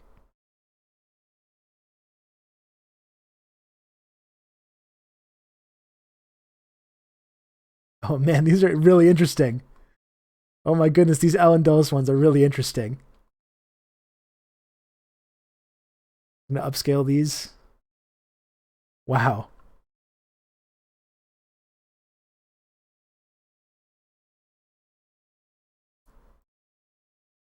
Yeah, pen and ink styled. Yeah, like ballpoint pen drawings. I saw people doing those. The Soviets are so disgusting for inventing propaganda. I know. Seriously, I know.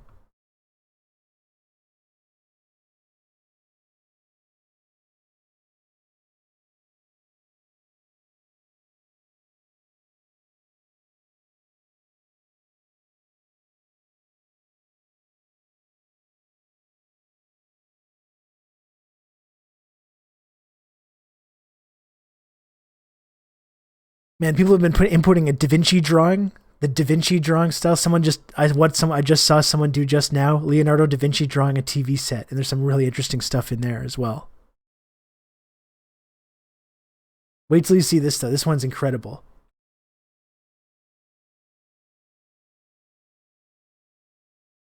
Okay, here we go. The first one's ready. Alan Dulles on the grassy knoll overlooking the Kennedy assassination in pop art style. Here's the first one. Oh wait, fuck. Here's the first one.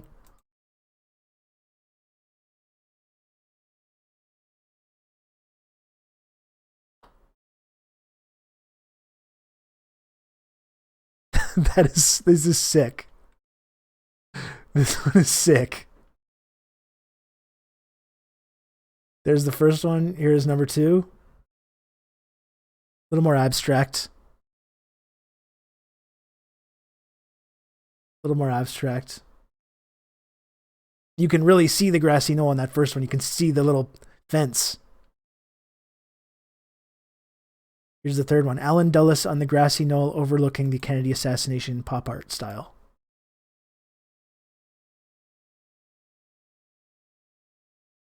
He's got some kind of like Dalai Lama robe there as well, it seems like. It's kind of interesting.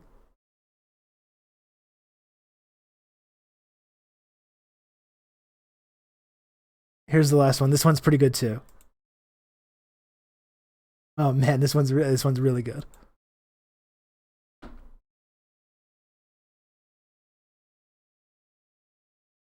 Alan Dulles on the grassy knoll overlooking the Kennedy assassination in pop art style.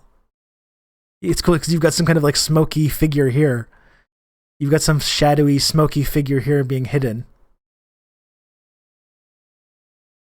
And you see the fence there, the grassy knoll. I think that's kind of supposed to be the Washington Monument. Reunion Tower. Okay, is that what that is?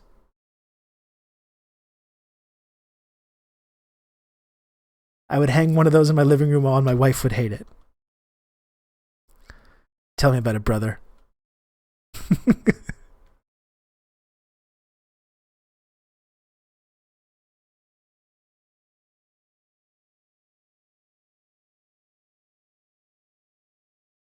This one's really cool. I'm gonna dump all of these in the Discord server if you want to download them freely. You know, we did these together. We did this as a community little project we did. Isn't that fun? Isn't that cool?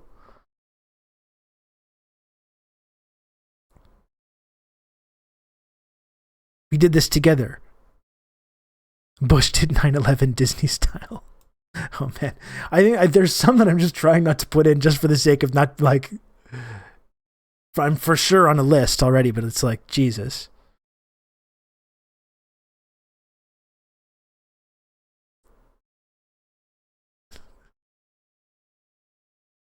Let me actually take a little break because we're 2 hours 15 minutes into this thing, and I got to I kind of want to get to the next segment we wanted to do.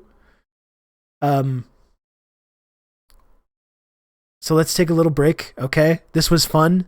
I'll dump these in the Discord server for anyone that wants to download them or whatever. We can go back to doing this another day too. I've really enjoyed doing this.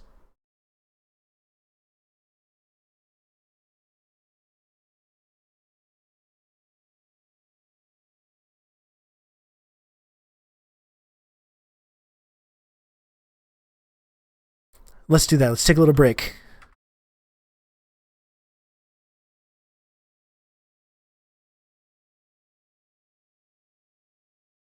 Look at all the lanky bucks.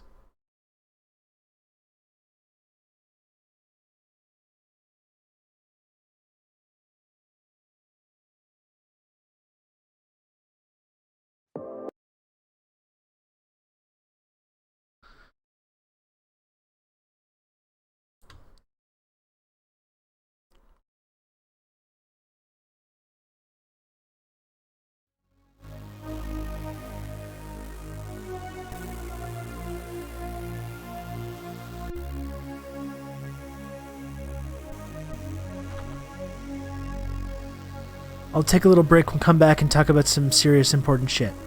Okay? Don't go anywhere.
Hey, what's up? I'm just saving those images. I'm gonna save all those images we created so we can keep them. Doing that before I forget.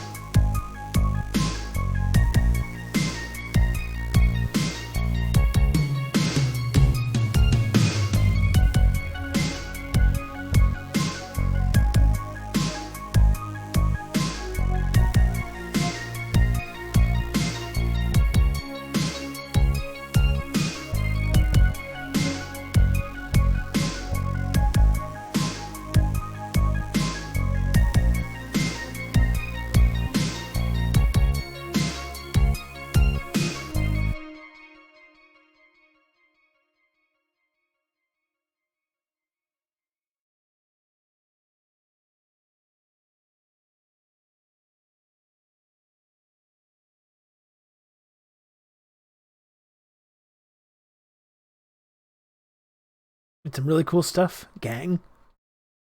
Very cool.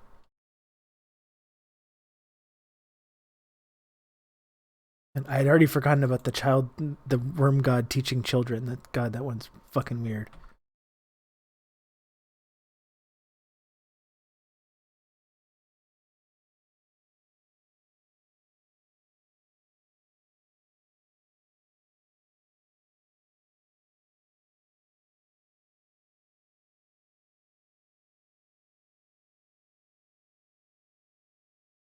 All right. I think that's everything.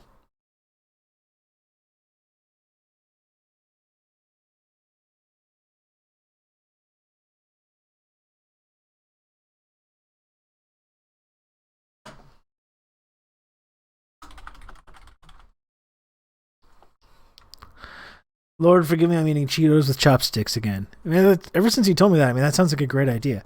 I just don't eat Cheetos that often to really justify this, but I think it makes a lot of sense. I'm just not a big Cheeto fan in general. Not a huge Cheeto guy. It just reminds me of the Cheeto in the White House. I just can't do it. I used to enjoy them, but ever since there was a Cheeto occupying the White House, I just can't enjoy that delicious, cheesy product anymore. Without sends me into fits of rage. Even thinking about it. Disgusting.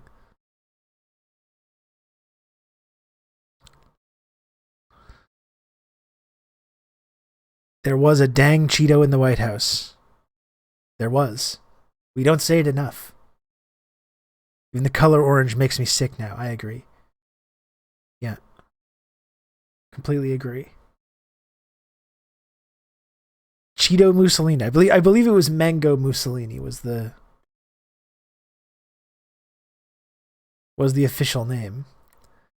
Man, talk about loving to hate the guy too. It's like it's going to be depressing when he's president again, but isn't there a part of you that kind of wants it as well? Isn't there a part of you that kind of craves it? How could if you thought round 1 was crazy, well, wait till fucking round 2 is going to really be outrageous.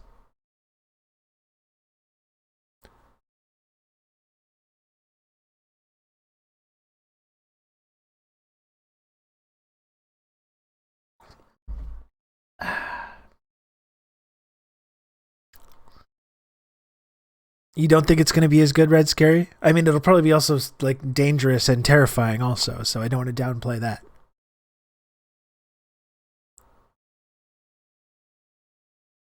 Orange Folius.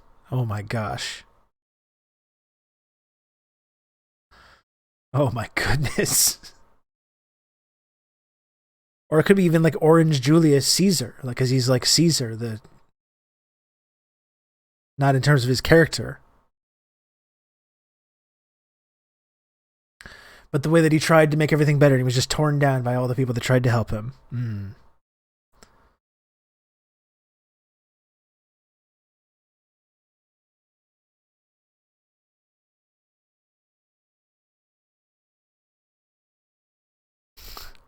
Whatever happens in this race in 2024, it's going to be it will be very grim and depressing, but it will also be funny.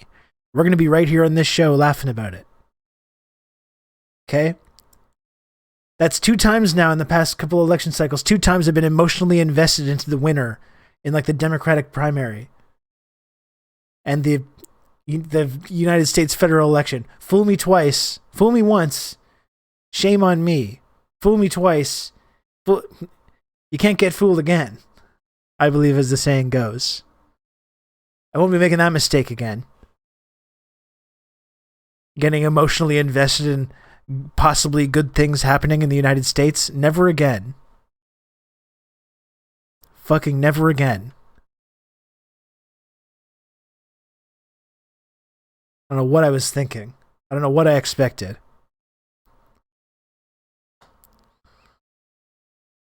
Is that what Caesar's deal was? Yeah, I think so. Yeah. Biden gets primary, but from the right. That's probably a pretty likely outcome. That was Robert Picardo from Star Trek Voyager there.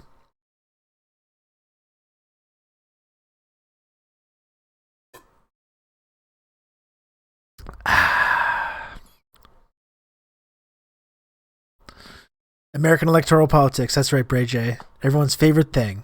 It's going to be unavoidable. Our thing is, we're not going to get emotionally invested in it this time, okay? That's the mistake. That's the classic mistake that I made, which we will not be making again. We'll be able to just observe all the horror, and we'll be able to chuckle at it, and just feel scared about what's on the horizon for America and the world, and the West especially. And we'll just be able to go through that together without allowing ourselves to think that something good might happen, which we now know is just not an option. The Greek deep state wouldn't let him win. That's right. That's exactly right. To vote so damn hard. He just didn't vote hard enough last time. Did not vote hard enough. Hillary's going to primary Joe over Afghanistan. I would love for Hillary to run. Like, unironically, Hillary running again in 2024 would be probably the best outcome.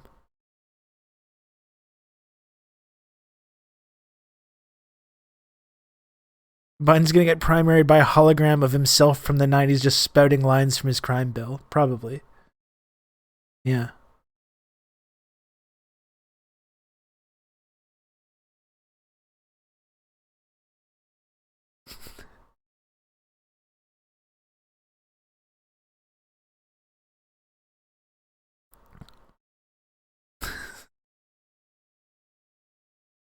Clinton Sass 2024. There we go.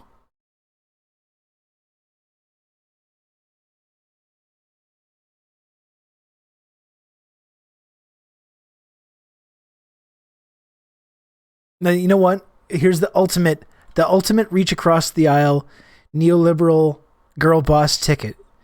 It's Hillary and Nikki Haley. How about that? Hillary and Nikki Haley 24. Bipartisan girl boss. Or Liz Cheney. That would even be more evil, I think.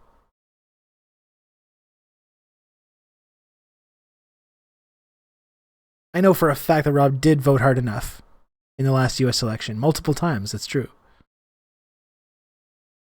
Do you think me writing in Xi Jinping for every single spot will be traceable? Probably, yeah. It probably will.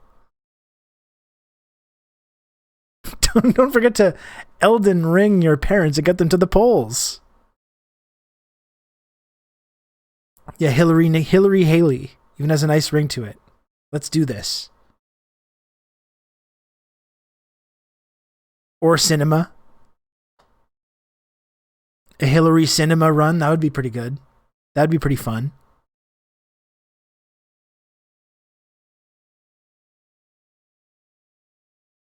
Clinton Warren. I mean, that's assuming that they would ever let Liz Warren do that, which obviously is never going to happen.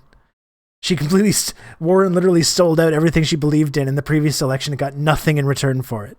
Literally nothing in return. So I don't think that's on the horizon for her, unfortunately.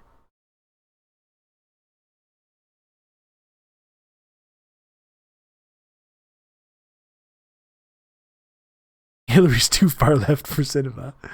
When I was doing the Georgia recount for Biden, I saw someone vote for God for the president, and first Senate seat, and then Allah for the second Senate seat. That's really bipartisan. That's reaching across the aisle. Avenatti running from jail.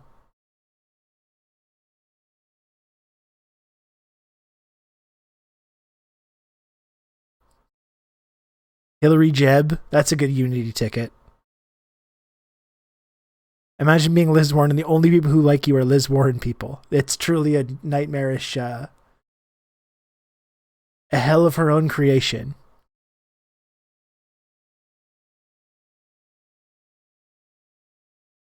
I don't know what's in store for America, but it's going to be pretty fucking grim though. Okay, so what did I say in the title here? War crimes, conspiracies, and Western exceptionalism. Okay.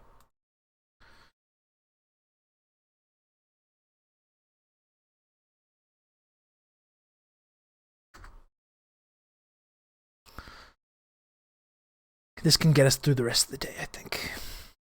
A lot of stuff going on. A lot of tweets to look at.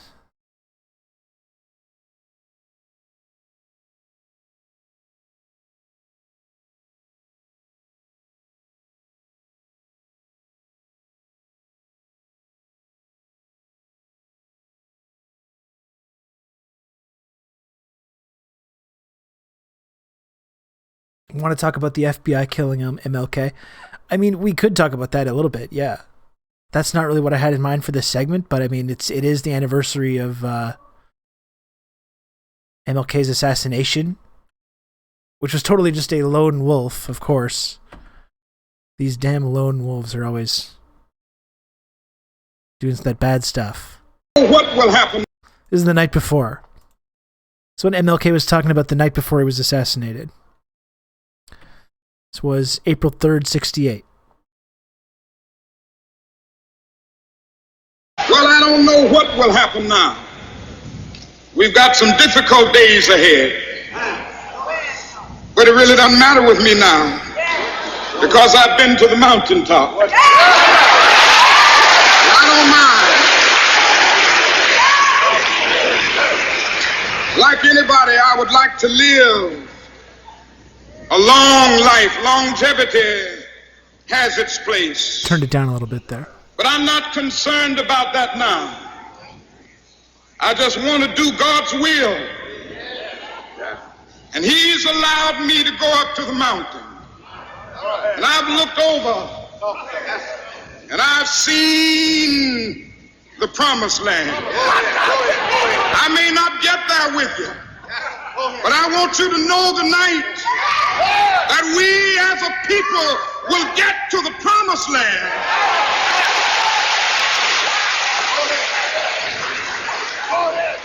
So I'm happy tonight. I'm not worried about anything. I'm not fearing any man. You've just become Mine an elite member eyes have of the seen the friendship glory tribe. of the coming of the Lord. Man, chilling. Incredibly chilling. Leftward ho. Leftward ho. Thank you very, very much for the 5 gifted subs. Really appreciate that. Leftward ho instantly rockets up to that elite membership of the Friendship Triangle. We love it. We love it.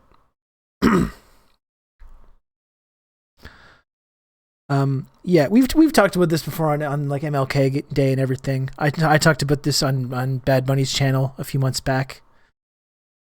Very interesting the way that like when he started talking about the war in Vietnam and linking the struggle of black people in the United States and marginalized people in the United States with the struggles of people in the colonized world, their struggles against the imperialism, linking these kind of struggles together. You can kind of see, and with Malcolm was the same thing. I mean, when you saw him kind of transitioning from this, like, the thing that he gets held up and he gets whitewashed, and in this, Lenin talked about this process of revolutionary figures becoming whitewashed and their revolutionary message being blunted. We remember him for his commitment to nonviolence and I Have a Dream, and talk about how racism is over, and he would be a Republican today because he wouldn't want people to judge upon the content because of the color of their skin and this kind of thing. That's basically the whitewashed, sanitized version of MLK that like our sort of elite political figures hold up. But you could see how when his rhetoric was really evolving to talk about class dynamics, and this was part of the Poor People's Campaign, right? When he started talking about class dynamics and when he started linking the struggle of oppressed people in the United States with the struggles of oppressed people around the world against imperialism, specifically about the Vietnam War. That's when it became, I think, a little bit too much for the powers that be. They couldn't have this guy running around. You can't get running around talking like that in the United States. Of course, the free United States, where you have free speech and, you know, all that stuff. We often hear about this when we look at like the Freedom Index. When like these think tanks backed by like billionaire libertarians put together the Freedom Index that shows how free everyone is. You're free to agree with the Dulles brothers. Once you go beyond to certain things that you're allowed to say and believe and organize around, and that's when it becomes a problem. That's when it becomes a problem for you.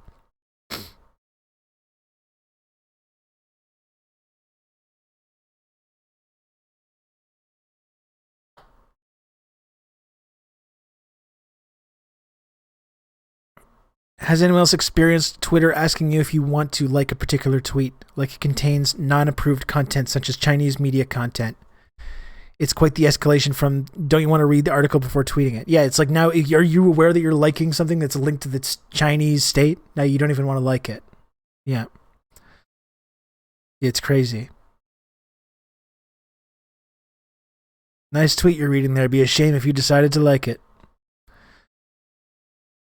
This I believe to be the privilege and the burden of all of us who deem ourselves bound by allegiances and loyalties which are broader and deeper than nationalism, which go beyond our nation's self-defined goals and positions. We're called to speak for the weak, for the voiceless, the victims of our nation, and for those it calls enemy, for no document from human hands can make these humans any less our brothers. Beautiful, yeah. Beautiful. And yeah, it becomes clear exactly why people in the ruling class in the United States considered this man a threat.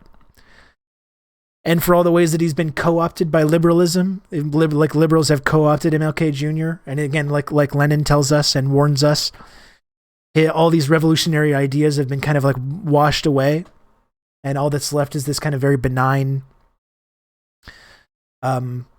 message about nonviolence and about being nice to one another. That's all that remains of his very revolutionary message.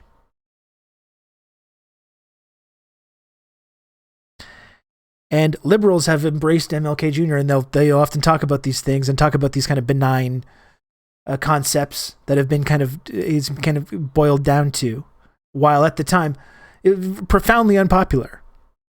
That's from the Beyond Vietnam speech. Yeah, was profoundly unpopular in the United States, like not just amongst conservatives, but amongst liberals themselves, who now say that like, well, they look at the Black Lives Matter protests playing on, like, why don't they protest like MLK?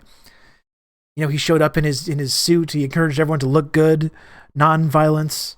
Why don't you do that? Well, in the 60s when he was doing that, white liberals who now say this were also against, lo and behold, they were also against that. They also didn't like any of that stuff as well, which you wouldn't know from listening to them today.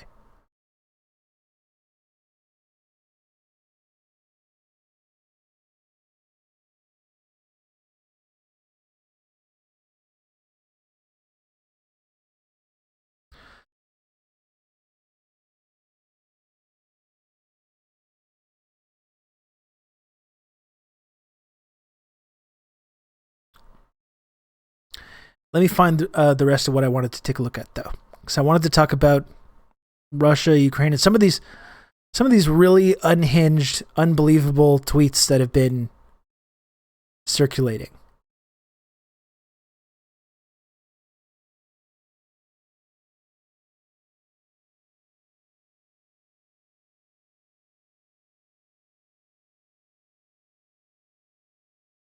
This kind of stuff.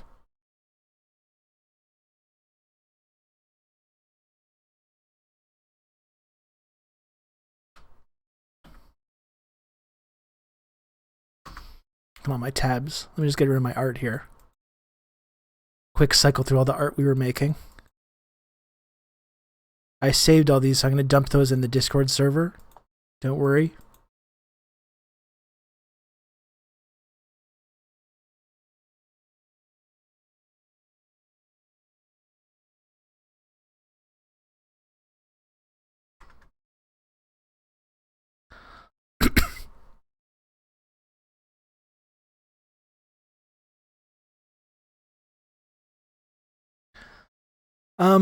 So in the wake of the images and footage that's come out of Bucha, it's like a suburb of Kiev where Russian forces withdrew over the weekend, and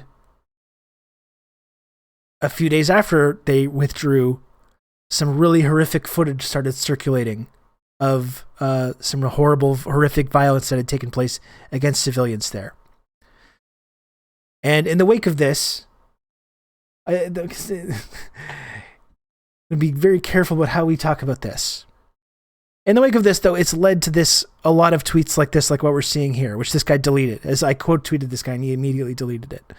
I don't know if I had anything to do with that, but I think enough people were yelling at him that he decided to cut and run. So this guy says, Matt Gallagher, I guess his name is, in the wake of Bucha, there's going to be a lot of whataboutism re American war crimes in Iraq and Afghanistan from Russia and domestic equivocators.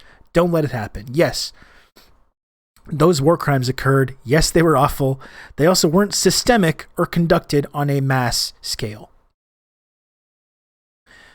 Which I think like first and foremost, this kind of a take it's literal like atrocity denial, right? We talk about the mass scale of civilian casualties that took place in Iraq and the refugee crisis as well. But not just Iraq, right? Iraq, Afghanistan, Libya, Syria, and all the mass civilian casualties and horrific war crimes that took place throughout the war on terror, which wasn't just taking place in these specific places, but was happening all over, right? In Somalia, in Yemen, in Pakistan. These drone strikes, which were happening in countries where they had never declared war and were happening all over the Middle East and all throughout the world. But this is the Western exceptionalism that I was talking about. We can look at that Obama staffer as well. That Obama staffer has the fucking... In all honesty, I just don't understand how people can think this.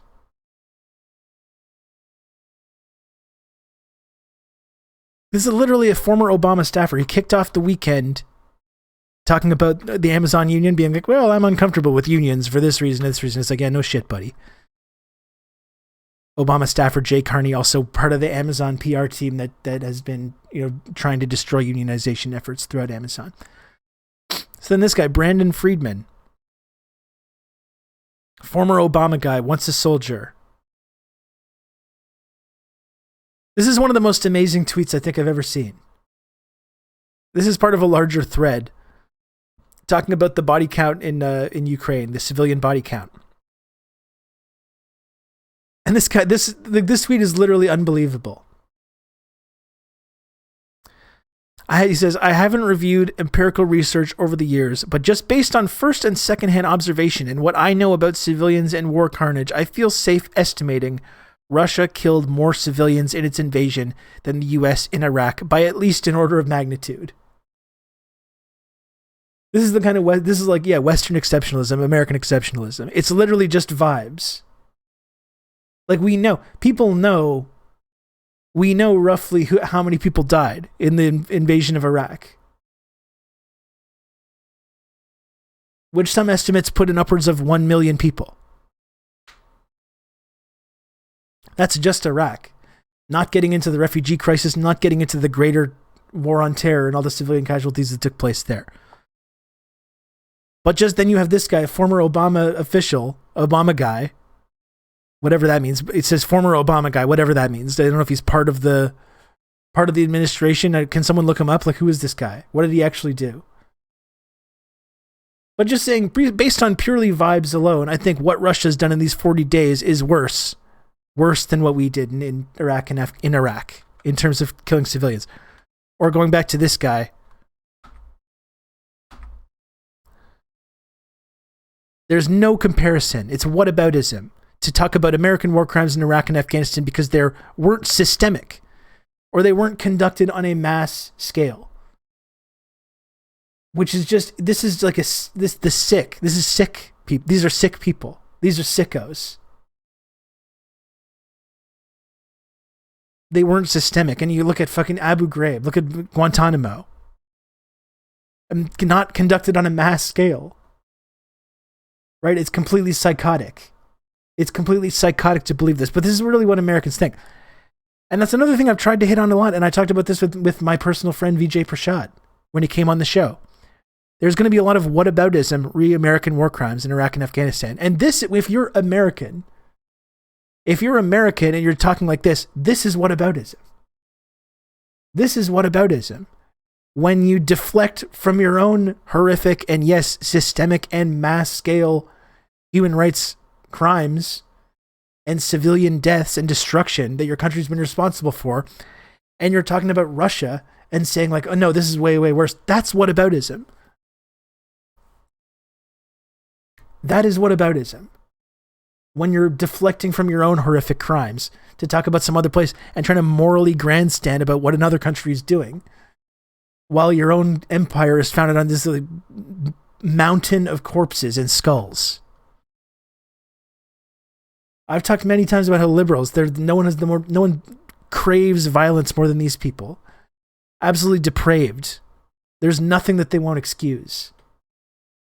There's no horrific crimes that they won't make excuses for. The idea that American war crimes are not systemic or conducted on a mass scale, like it's delusional. And we talk about, again, freedom on the Freedom Index. Well, there's no propaganda in America. Of course there's no propaganda.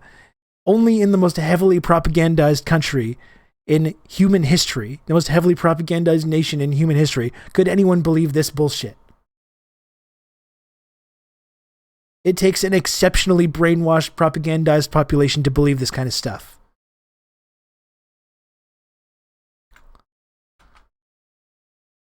But Barry said we didn't do it for territory or resources. What? Yeah, and also, as we saw in the Obama administration, they literally took all the civilian casualties and retroactively designated any civilian that was standing in a war zone that happened to be standing next to someone that they suspected as being a militant, and they lumped all those people into the enemy combatant territory so they could fudge their civilian casualty numbers.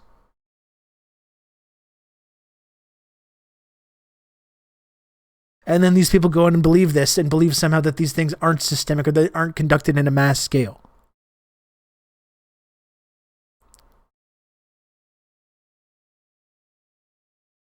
U.S. troops helping with the opium trade in Afghanistan by protecting certain fields and burning others. Yeah, it is gangster bullshit. And now the Taliban saying they're going to ban opioid production again, which they did shortly before the invasion in the first time around, 20 years ago. Because, the CIA needs some extra billions of dollars in their black books so they can pay for, training neo-Nazis in Ukraine, for example. Just a little example. Some might argue that saying that every male of fighting age is a combatant is genocidal. Yes, some might argue that. Yes. We've been psychologically conditioned with the persecution complex and made to react to anything that undermines the narrative of exceptional history with a level of personal grief. Most recently, and it was liberals ignoring the 500,000 dead Iraqi kids who died under Madeleine Albright's tenure as foreign secretary, and they just did not give a fuck when they honored her after her death. Yeah, it was worth it. We think this more kids died in Iraq than died in Hiroshima, and to Madeleine Albright, it was worth it. And then she gets held up as this heroic, inspiring figure that we should emulate. Based Taliban in this one specific incident. That's right. Listening to the Deprogram podcast, I saw you recommending that to me, Aaron. I got to listen to that. And they talked about how Americans will refer to their news as unbiased, unironically. Yeah, that's what I mean. That's the Western exceptionalism mindset. The rules-based international order. We don't have propaganda, right? We don't have propaganda. Not like one of these scary dictatorships or authoritarian countries. Yeah, Don Dark Sony, nothing systemic about freezing Afghan assets in the U.S. and ignoring mass starvation in Afghanistan. It's truly amazing to me that people go around and actually believe this shit. It's truly amazing to me. Bungslinger. Hello, sir. Love the pod. Right. Thank you. Thank you, Bungslinger. Welcome. Thank you. And we can talk about the ongoing political crisis in Pakistan. I think that's kind of tangentially related to what we're talking about today. 25% of the world's prison population, but it's not one of those authoritarian countries. That's right.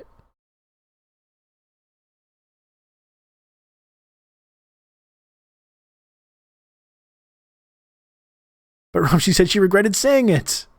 Okay. Me and my husband were talking to a friend about Ukraine and explaining some of the recent history to him, and he was just like, I haven't heard any of this on the news. And me and Mr. Sky were like, yeah, that's right. No, you haven't.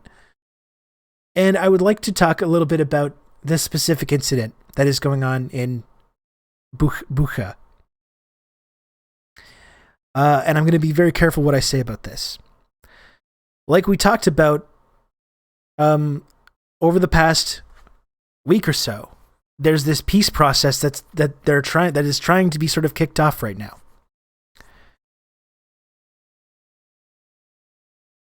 And I have been very, very reticent. I mentioned this in the Discord server when I shared some of this info. I have been really, really reticent to jump on board this sort of like, oh, this is just an Azov battalion false flag. Which a lot of people, when they see scenes from Bucha and similar horrible things that have happened in Ukraine, that's immediately what they jump onto. I don't think that's super helpful. I don't want to make excuses for the Russian army, right? It's not the Red Army. In a war, horrible, terrible things happen and civilians are killed. I think the easiest possible explanation in this or any other incident is that, the Russian army did terrible things. I don't want to discount that's a possibility. I don't want to make any declarative statements about this or any other terrible incident that's happened in Ukraine over the last couple of weeks, right? If we don't have the full information. Having said that, though, I do think this specifically is an incident that warrants further investigation about what has actually happened here. Right? Again, we don't need to make any declarative statements about this.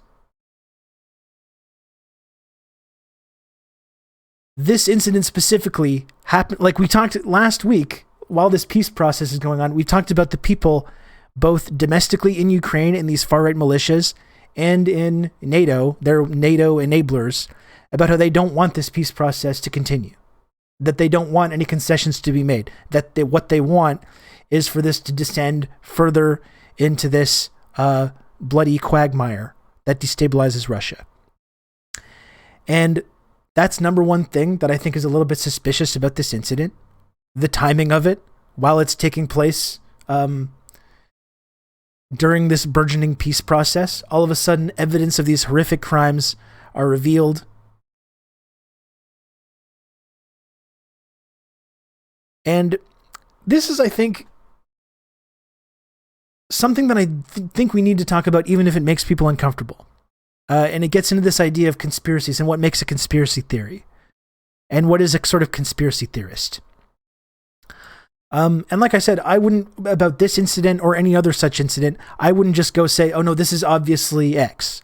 Or this is obviously some false flag that has been conducted as part of some PSYOP. I wouldn't make declarative statements about this.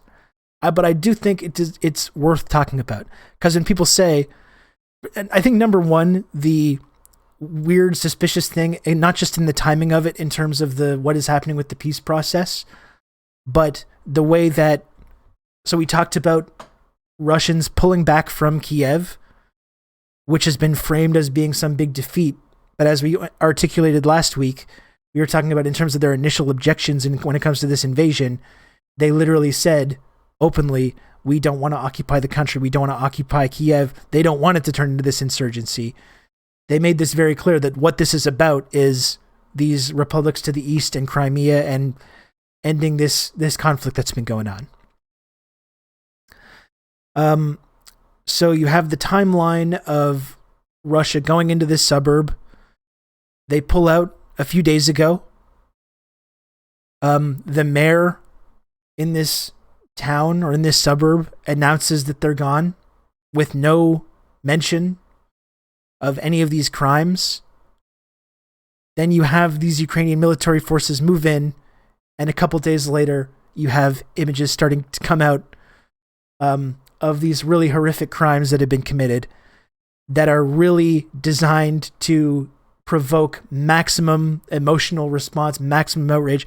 These horrific scenes of civilians having been murdered, their hands bound and been shot. I think it is worth at least asking questions about this. And whether you, like, if you're watching, if that's something that makes you uncomfortable, if you think that makes me a conspiracy theorist or whatever, you know, like I said, I don't think it's good or helpful to just make declarative statements about this. But if you don't think that this kind of a thing has happened before at the behest of the US and at the behest of these CIA-backed groups, I mean, the question is, does this kind of an incident fit a larger pattern of behavior? And if you don't think that, like, Western-backed right-wing militias would carry out horrific crimes, again, perhaps this is not what happened here. But there is a long history of this exact thing happening in other countries. In El Salvador, in like the whole Operation Gladio. The United States and the West arming and training and funding these right-wing death squads that engage in horrific crimes against civilians. There's a long history of this. So at what point is it a conspiracy to ask questions about it? And at what point does it make sense, I think, to wonder if this incident is not also part of this long-standing pattern of behavior? Does this also fit into this pattern? Because I think there's this tendency for people to say, like, oh, to even ask any questions about this makes you a conspiracy theorist. It's it's just, you're basically just doing this, engaging in this kind of like atrocity denial or genocide denial, conspiracy theorizing. But we know full well that the US and the West has armed and funded and trained right-wing groups all around the world for many years who have done absolutely horrific things. So for the people that say, like, you can never ask questions about this, would they have been saying, like, I guess the point I'm trying to make is, should we be able to ask questions about this kind of stuff when it's going on, or do we need to wait 15, 20 years when these things are declassified and we know for sure what was going on? And then you say, oh, well, then that goes into, as part of this, like, his historical understanding of the way the West engages in, the kind of activity and behavior that the West engages in. But I do think it's important, though, when these things are going on, that we can ask these questions, again, without making declarative statements about it either way. Like I said, I don't want to, the easiest possible explanation when it comes to this kind of violence is that, yeah, it's a war zone and civilians die in war zones and horrible things happen. And that's quite possibly what happened here. I'm not just going to denounce that. But talking about this pattern of behavior, like, would we have said the same thing when, like when rumors of the massacre that took place in El Salvador?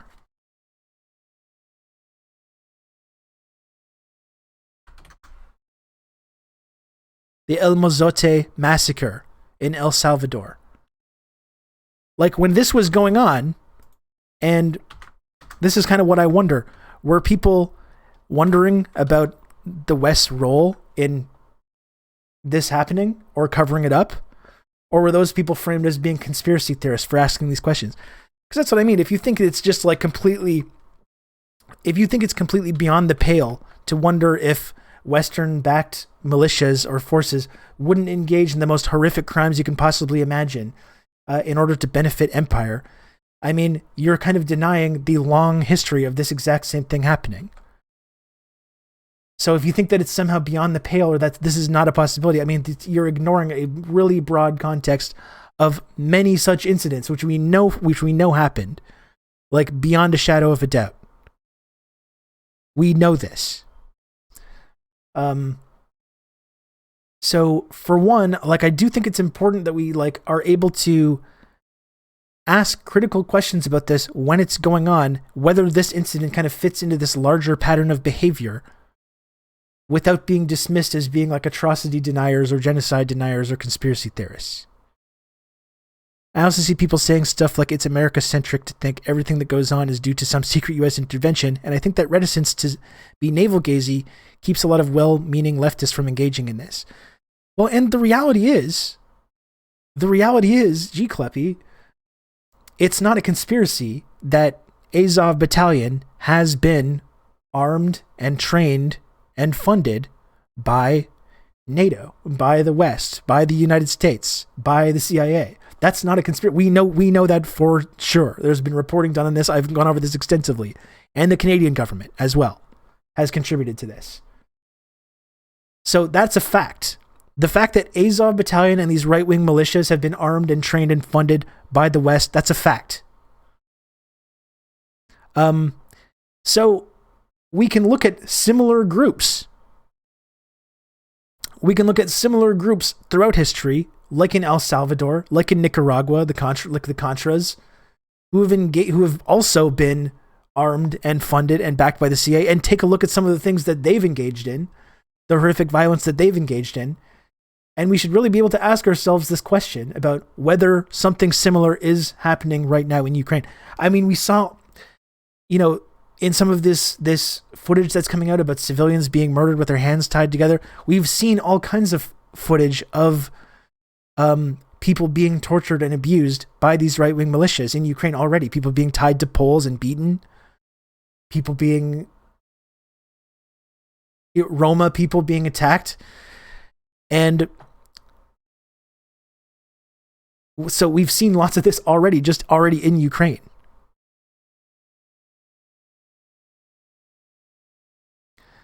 Not even historically, they've been doing it in Ukraine the whole time, just an endless stream of war crimes they take pics of themselves. Yeah, we saw the stuff about the Russian soldiers being shot in the groin and in the knees and stuff.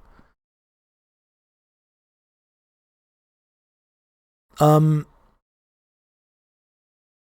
this is why I think it's like worth pulling at this specific incident, the El Mozote massacre. If you think that this is like the idea that a Western-backed militia would engage in horrific crimes against civilians because it benefits part of their training and part of what they were armed and trained and funded to do in the first place. If you think that's just like, whoa, that's crazy conspiracy theory to ask questions about that. That's crazy. That's wild that you would ever even ask questions about that. I mean, you just look at this and you can see like that this exact situation has happened before. Right? And that doesn't mean that that's exactly what's going on. But I also think, given what we know about what the CIA does and what NATO and the West does and who they arm and fund and train and for what reason, it is actually reasonable to ask questions while these things are going on about who is responsible for it.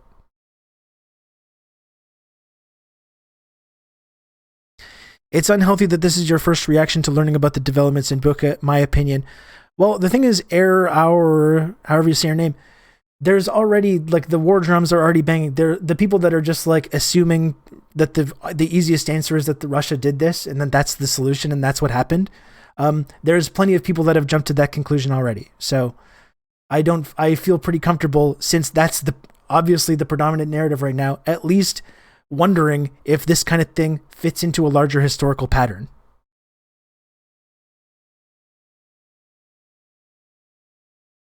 El Mozote massacre took place in and around the village of El Mozote in Morazan Department, El Salvador, on December 11th and 12th, 1981, when the Salvadorian army killed more than 811 civilians during the Salvadorian Civil War. The army had arrived in the village on the 10th following clashes with guerrillas in the area. Salvadorian Army's Atzlacatl Battalion was responsible for the massacre.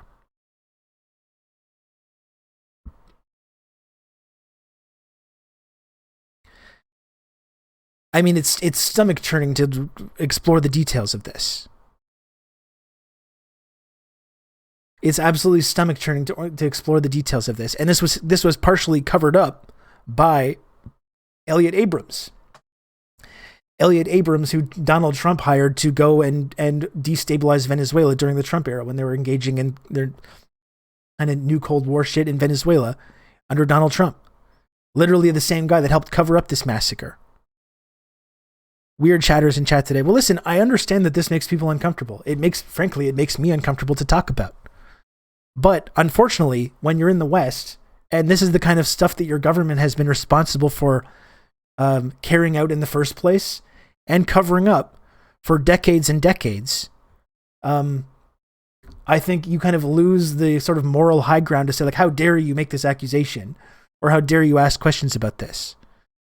What about Serbia, Bosnia? War crimes are often just war crimes. And as I started out talking about this, ERA, when I started off talking about this, I openly said, specifically because of this exact criticism, I do understand that in a war zone, terrible, horrible things happen. And I'm not just discounting the fact that this is possibly just a war crime that was committed by Russia. I don't think we should leap to the defense anytime there's evidence of terrible things happening in Ukraine and immediately just say that it's some kind of false flag. I don't agree with doing that. I do find this specific incident, though, is worth exploring in this kind of context with this ongoing peace process happening, with these right-wing militias in Ukraine who we know for a fact do not want peace to happen. They don't want there to be a de-escalation, nor do their sort of masters in the West and in NATO.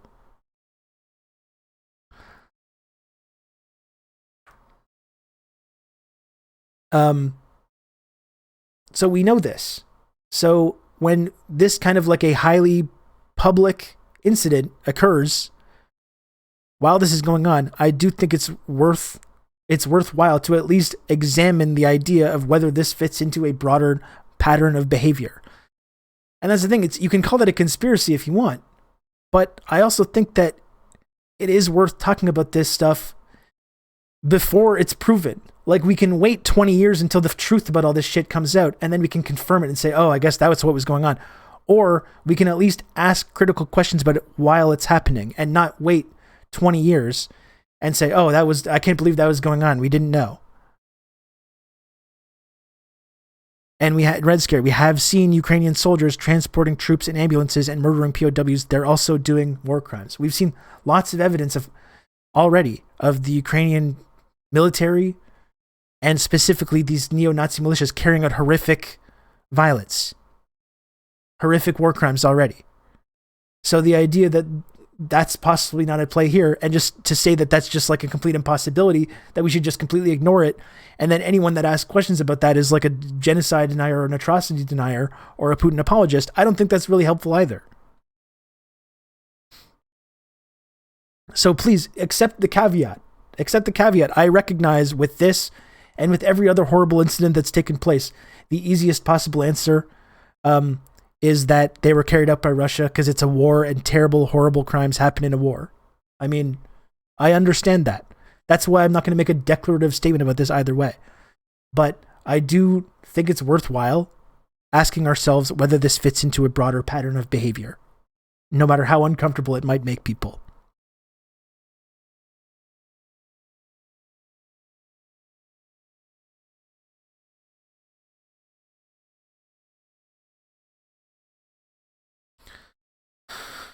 And like I said, plenty of historical evidence in El Salvador, in Nicaragua, all throughout the world of America and NATO engaging in this exact behavior, arming and funding right-wing groups who carry out these horrific crimes in an effort to destabilize the political forces that are a threat to Western imperialism. This has been going on for decades and decades. So I'm sorry, it's like if you don't want to be accused of that thing, you shouldn't engage in that kind of behavior in the first place. And then no one will accuse the US of engaging in this kind of horrific violence in the first place.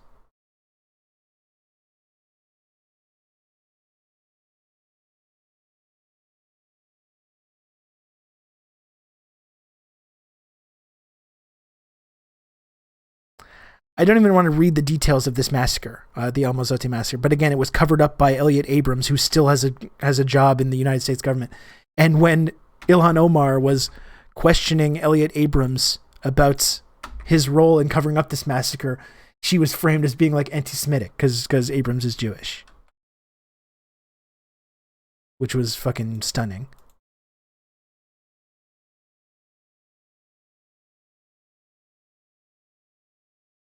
And this is what I mean, rage cage. We already know for a fact what the NSA and the CIA are capable of and what they do. This is what I mean. This is why I don't agree with people saying, like, how dare you make this suggestion? How dare you make this suggestion?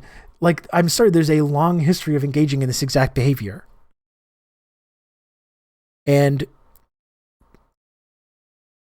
when Russia is in the process of pulling out of this region as part of this kind of peace negotiation, which they're trying to engage in right now, and days later, after they pull out, all this evidence of these horrific crimes come out, and leading to tweets like this, that's what makes me a little bit suspicious. And I'll say again, in case it makes anyone uncomfortable, I'm not making any declarative statement about it, nor should anyone do this.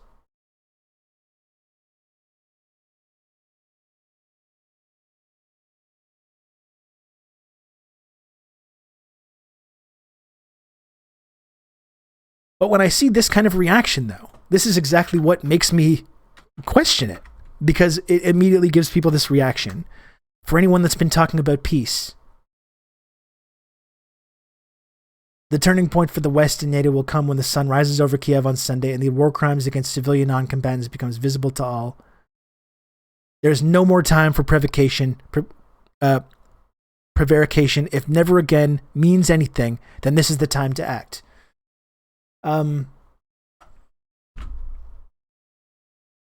When you have an incident that's specifically designed to evoke this kind of sentiment from people in the West who have no interest in de-escalating this conflict at any point, who have been helping provoke this conflict the entire time for the last 10 years.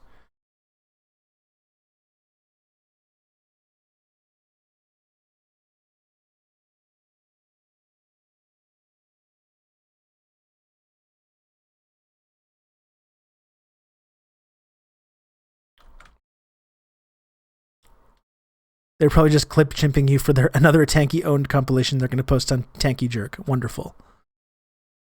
Wonderful. Yeah, okay, Ethan, you go suit up. Well, this is what I mean. Like, this is the thing I find very alarming.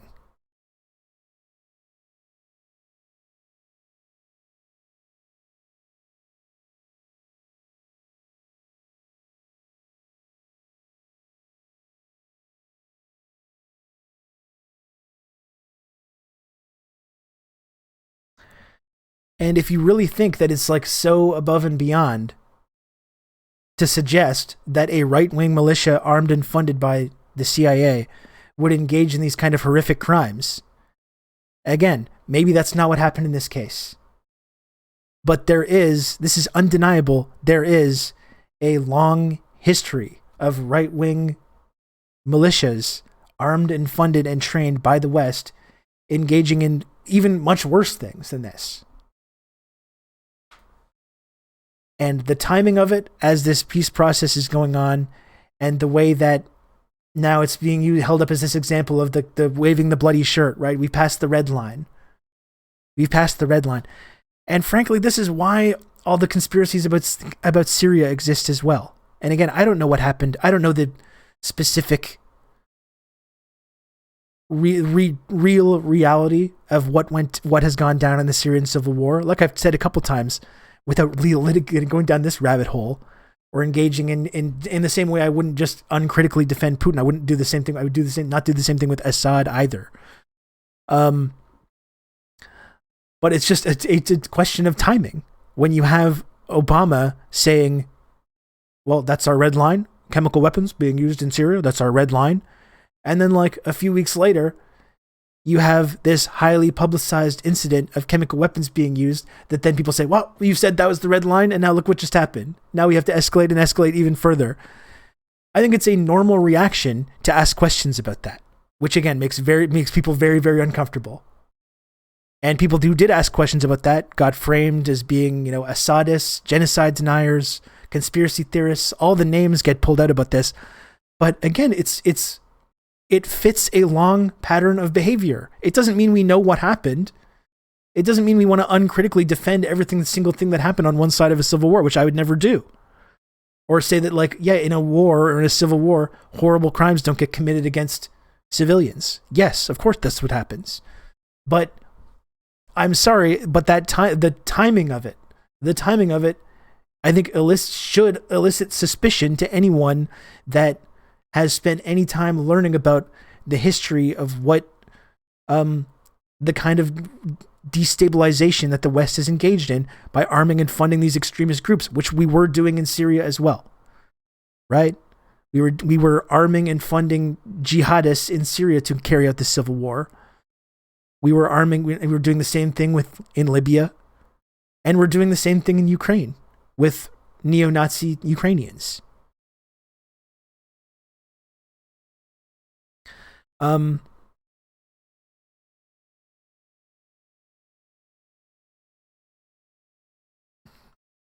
I do see the history of right-wing militias, and I see the history of Russian army behavior even in the past 2 decades. I'm saying there are patterns to see on both sides, and I agree.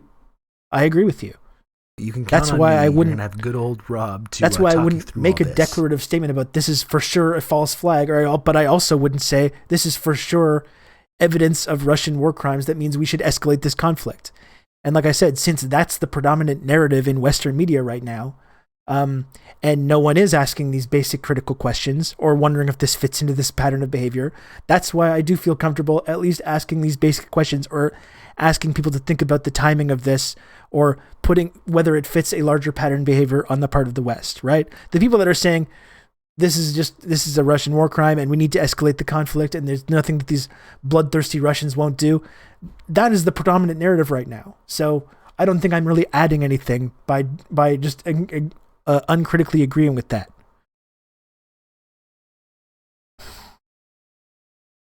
You know, since no one is asking these questions in our mainstream media, I think that's why we need to do it, as uncomfortable as it may make us.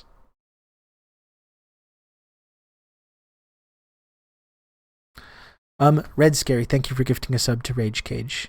Thank you very much, Red Scary.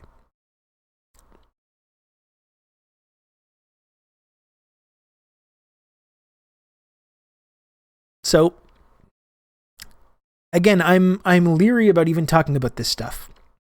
I've been leery about talking about any of this stuff, any of the specific details about what's going on in this conflict, because there's so much propaganda floating around. And, you know, like I've seen people like Rania Khalek.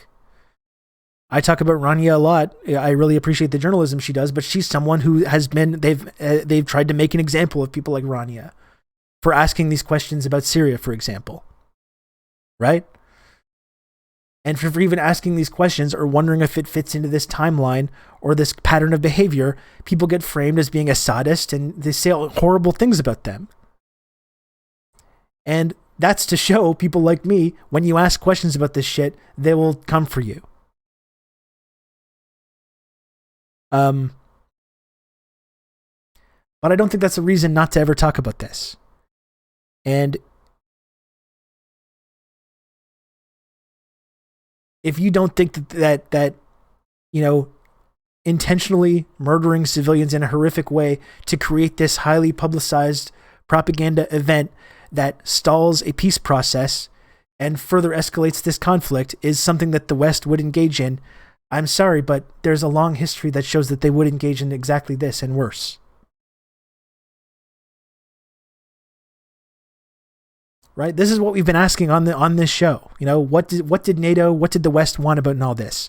Why have we been arming and funding these right-wing groups in Ukraine for the last 10 years anyways? Right? Why did we provoke this whole conflict in the first place? We've been asking these questions. We looked at that interview from Zelensky where he talked about publicly, privately they were telling me we were not ever going to be part of NATO. Publicly they wanted to keep the door open. Why? Why would they publicly want to keep the door open for Ukraine being in NATO, even if privately to Zelensky they were saying Ukraine will never be part of NATO? This is the point that I've been trying to make on this show about this over the last few weeks. This idea that like the West had no responsibility or no role, this was completely unprovoked, is just completely false. And it's not an excuse for Putin. It's not an excuse for Putin or Russia for doing terrible things, which they have certainly done in this war, and I would not deny that. I've talked about this a lot. It's a war. Civilians die in wars. There's a humanitarian crisis. There's a refugee crisis. All this is true. But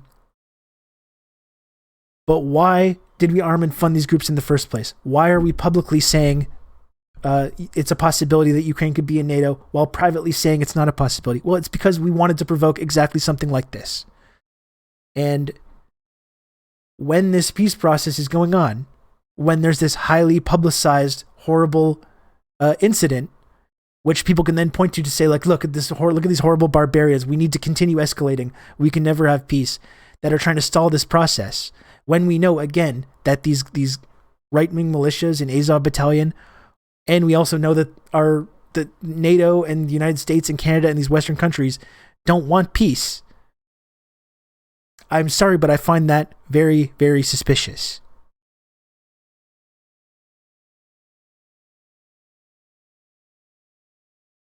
Like I've talked about before, this could have been avoided. There's this for 10 years. This could have been avoided easily. If they had come out and publicly said, Ukraine will never, ever be a part of NATO. It will never happen. They could have said this at any time. Privately, they were saying this to Zelensky. They didn't say this for a very specific reason.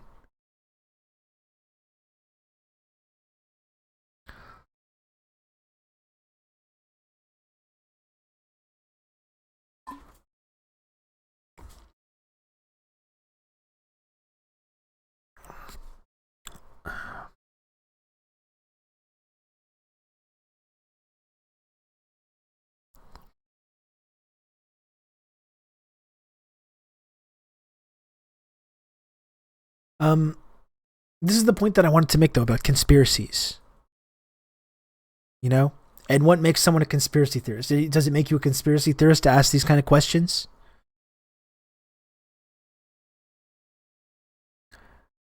Like, there's a lot of people, I think, that have been framed as being conspiracy theorists for asking similar sort of questions about Syria. And I just feel like the same thing would have been said about anyone asking questions about things that we know about over the years. Like if you asked about the United States, like Iran-Contra, like that was a conspiracy if people were talking about it until it was proven. Do we have to just accept the official narrative about this until the foul play is proven, and only then can we talk about the alternative? Isn't it also important to ask these questions while this stuff is happening? Rather than waiting the 10, 15, 20, 30, 50 years before these things are declassified and we understand the real truth behind it.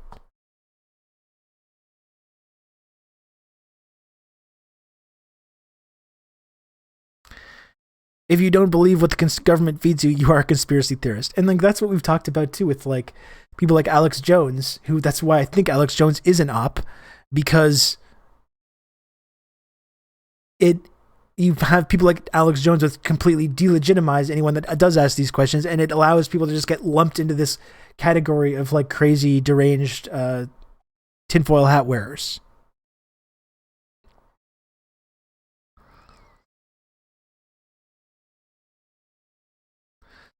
If it happened in Azov-controlled Mariupol, maybe I'd be more open to that conversation, but the place and timeline is what makes me less suspicious. Well, it's like the timeline of this is what has made me suspicious, though. This is the point.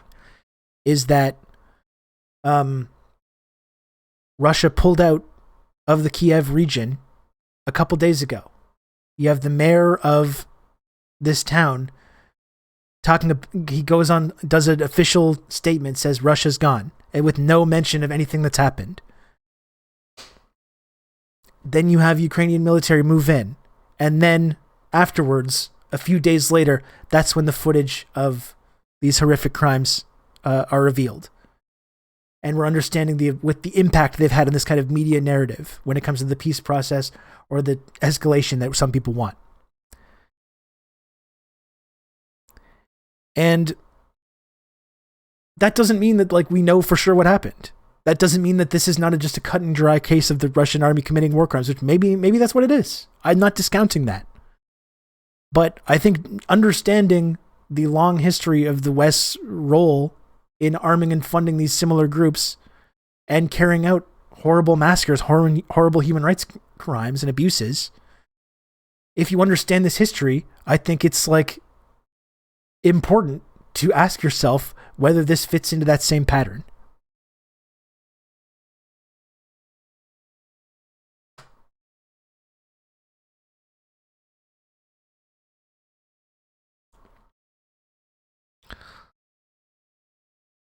I think a good example is the military coup in Honduras in 2009, where every South American who didn't have a German surname and every left-winger in the world knew that, of course, the USA, which has 2 military bases in Honduras, was behind the coup. And meanwhile, the entire liberal press in the Western world derided that as conspiracy theories. Or we saw the same thing with Bolivia just a few years ago. And all our friends in Bellingcat and Vice News and all these guys saying, well, it's not a coup. Justin Ling and these guys and the Bellingcat guys, it's not a coup. It's not a coup. The same thing that they were saying, that they bust out anytime this kind of stuff happens. Or when the Cuban protests were going on a few months ago. How dare you suggest that this is a result of this is some kind of color revolution? That's just a conspiracy theory. That's just a conspiracy theory to wonder whether this is a color revolution. While we know, again, the long history of these exact same things happening. It's gotten to where you don't even have to hold a position. You're a conspiracy theorist if you simply don't give 100% of the benefit of the doubt to governments that frequently train fascist death squads for the literal purpose of doing war crimes. This is what I'm saying, Biggerwig. It's like we have a long history in the West of arming and funding and training right-wing death squads to commit war crimes. And when we know that, I think it's impossible not to ask questions when this kind of thing comes out. These big, highly publicized and talked about incidents, which have a specific political purpose. I think it's insane to not ask questions about that.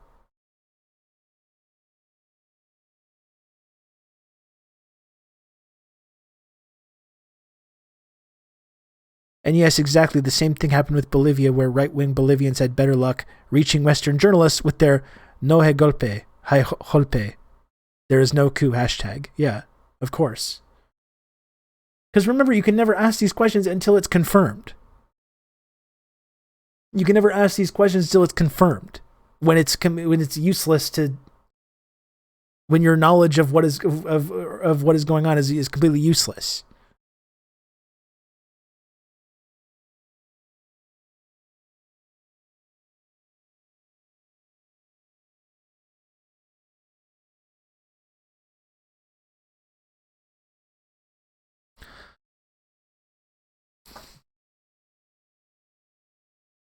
John Stockwell clip on the CIA and the propaganda war.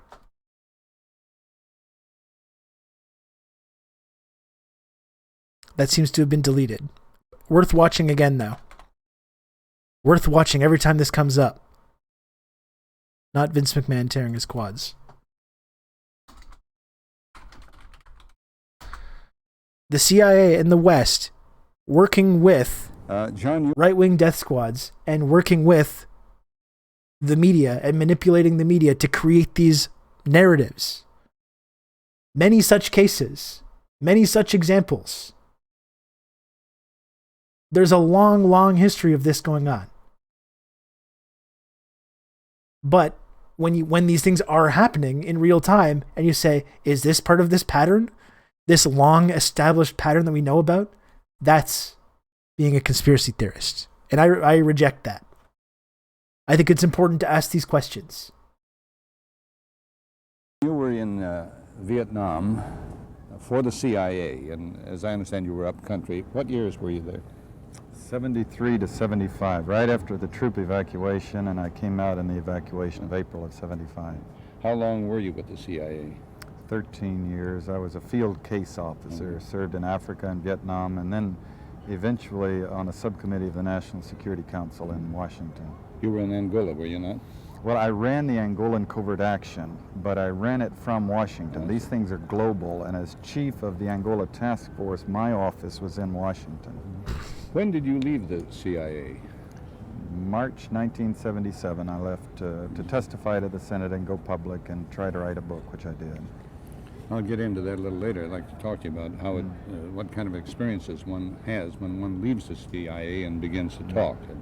It must be very, very interesting. Let's talk about the function of the CIA. I think a lot of us have an impression that, and it's all incredibly the naive to CIA think that the does CIA is, methods haven't gotten infinitely gather more sophisticated since intelligence. Stockwell's day. Intelligence is information, The State Department of course. employs an entirely One would subservient think media that class if you now. obtained Well, that's true, and like information I've said before that too, was based upon fact. John Stockwell talks about all the advanced techniques they would use to plant stories in foreign press and stuff. Now you just have like John Cipher going on MSNBC. They've completely cut out the middleman. Now you just have guys from the CIA going on mainstream media, embraced by liberals, embraced by the Democratic Party, and just like establishing the official narrative. People that are connected to institutions which have a long history of lying and obfuscating and committing horrific crimes. People that literally work for these institutions are able to just go on American media now, Western media, and the journalists in Western media just uncritically repeat everything that they say and act as like loyal stenographers and just write everything that they say down. So even this process that John Stockwell outlines is like obsolete by this point, because now they can just go right on MSNBC and talk about this stuff. Not even launder it through the AP or Reuters or any of these like foreign press establishments. Fact, and if that is so, what did you do with it?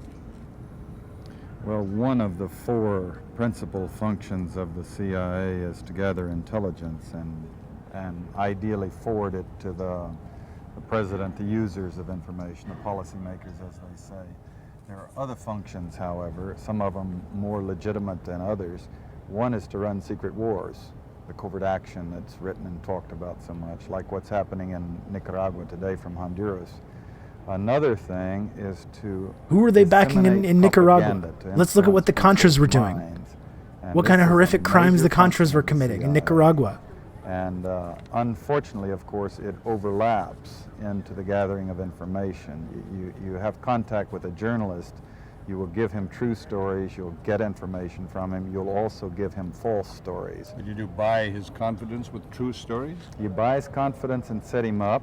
We've seen this happen recently with Jack Anderson, for example, who has his intelligence sources, and he has also admitted that he's been like you used to have the CIA, like journalists that treated the CIA as hostile, trying to figure out what the CIA was doing. They talk about how this process of like, getting these guys on board. Now you have these liberal journalists just bending over backwards to be associated with them. There's nothing they like more. So you don't have to set them up sort of, by putting one over on them. So you can say, here, plant this one next Tuesday. Can you do this with responsible reporters? Yes, the Church Committee brought it out in 1975, and then Woodward and Bernstein put an article in Rolling Stone a couple of years later. 400 journalists cooperating with the CIA, including some of the biggest names in the business, to consciously introduce the stories into the press. Well, give me a concrete We're basically example completely on the wrong of side of history in every you American use the press intervention, this way, which is how, why I just like have to false shake my stories head planted at people and that how are you like got normally published. I would consider people that have critical for thinking example, skills in to tell themselves the Angola war that I helped when it comes to this manage. conflict, oh, but this time is different. They always say it's different this time, right? This time it's different. This time it's not like that. And like, I'm sorry, but Western imperialists don't get the benefit of the doubt, ever, in any case.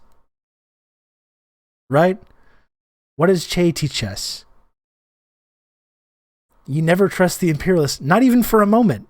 That when like it's so easy to understand. That's why I like that speech. It's easy to understand. Nada.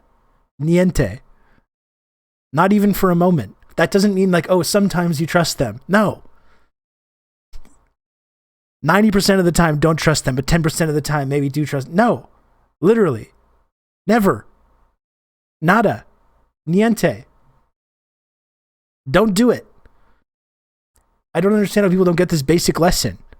You know, it's a really easy to understand lesson, and people are not able to understand it. 1/3 of my staff was propaganda. Ironically, it's called covert action inside the CIA. Outside, that means the violent part. I had propagandists all over the world, principally in London, Kinshasa, and Zambia. We would take stories which we would write and put them in the Zambia Times, and then pull them out and send them to a journalist on our payroll in Europe But his cover story, you see, would be that he had gotten them from his stringer in Lusaka, who had gotten them from the Zambia Times. We had the complicity of the government of Zambia, Kenneth Kaunda, if you will, to put these false stories into his newspapers. But after that point, the journalists, Reuters and AFP, the management was not witting of it. Now, our contact man in Europe was, and we pumped just dozens of stories about Cuban atrocities, Cuban rapists. In one case, this is the pertinent part.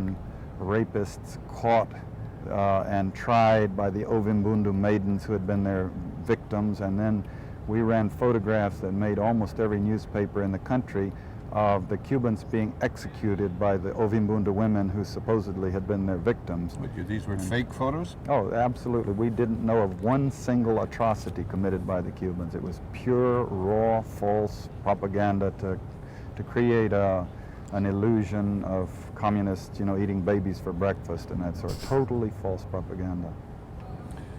John, was this Like Felix from Chapo always says, everyone always admits that the CIA and FBI did the most basic, accepted, terrible shit that can't be disputed, but it ends there. They're different now. Yeah. They're different. Oh, absolutely.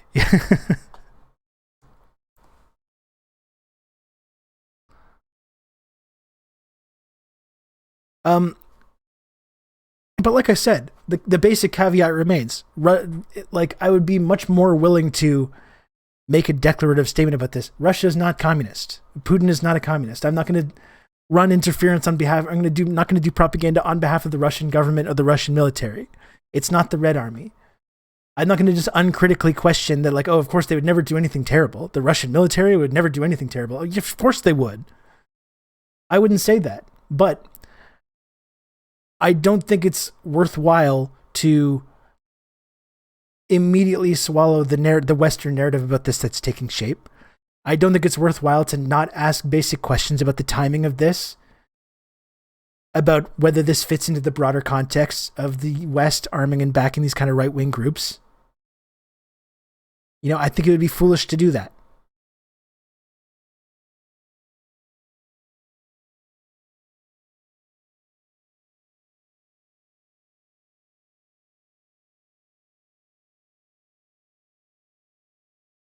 How about innocent until proven guilty? Let the UN investigate, though I don't know if you can trust the UN being bankrolled. Also a telling part of this very story is Russia now immediately going to the UN saying they want the UN to investigate it. Is that something you do when you just commit a bunch of war crimes?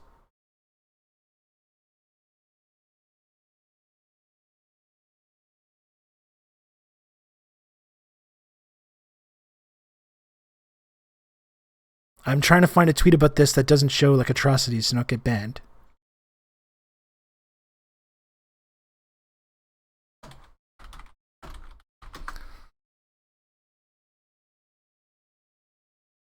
So as soon as this footage comes out, Russia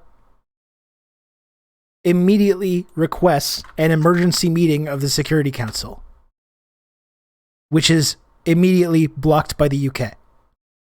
This is Yahoo News. This is not like some RT tanky conspiracy theory website.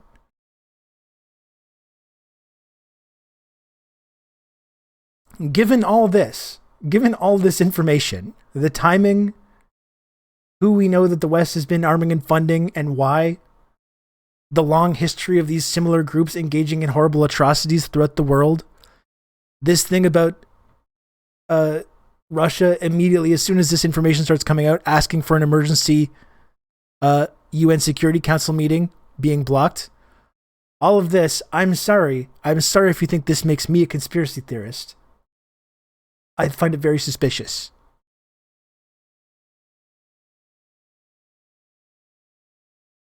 Weird way to go about covering up your war crime, immediately call the police on yourself. It is weird, isn't it?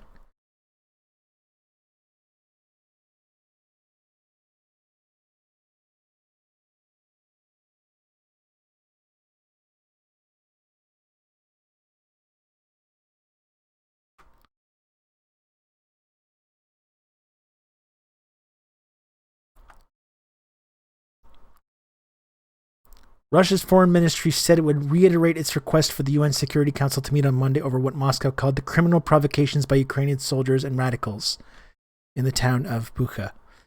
Britain's mission to the United Nations, which holds the presidency of the 15-member council for April, had said the council would hold a scheduled discussion on Ukraine on Tuesday, but not meet on Monday as requested by Russia. And they said today Russia will again demand that the UN Security Council convene in connection with the criminal provocations of Ukrainian servicemen and radicals in this city.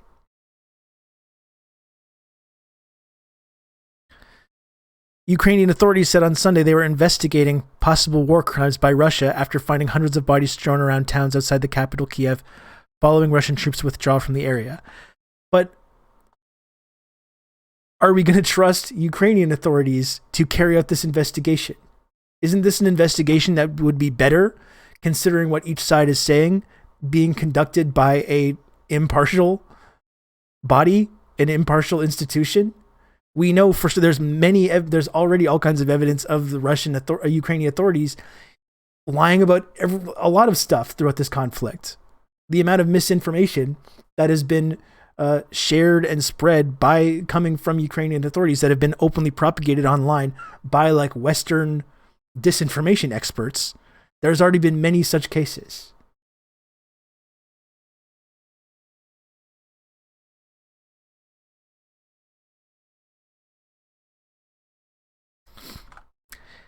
Anyway, like I've been saying, I'm not going to make any kind of official declarative statements about this. They published literal video game footage. Or that's what they're getting all the details about. Oh, it's been like, 10,000 Russians killed, 15,000. We've killed actually like 75 million Russians in this invasion. By the way, we still need more weapons and we still need a no-fly zone, though, by the way. Like the idea that there's an honest actor participating in this, and this goes in both ways, that there's some kind of honest actor participating in this is just completely false. And I prefaced this, the beginning of this discussion, I'm not making a declarative statement about this. I'm not going to go and throw my body on the tracks for the fucking Russian military, who very well may have just committed horrible crimes in these towns. As I said, it's a war. Horrible things happen in a war. Civilians die in wars. Perhaps that's what happened here. However, my knowledge of the history of the West engaging in arming and funding and training these extremist groups for the specific purpose of carrying out war crimes. And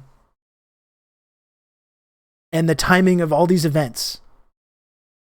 I find this is something that we should be able to ask questions about. And if you live in the West, I think you've given up the ability to sort of morally grandstand about this, or to frame anyone asking questions about these kind of things as being, unhinged conspiracy theorists or atrocity deniers.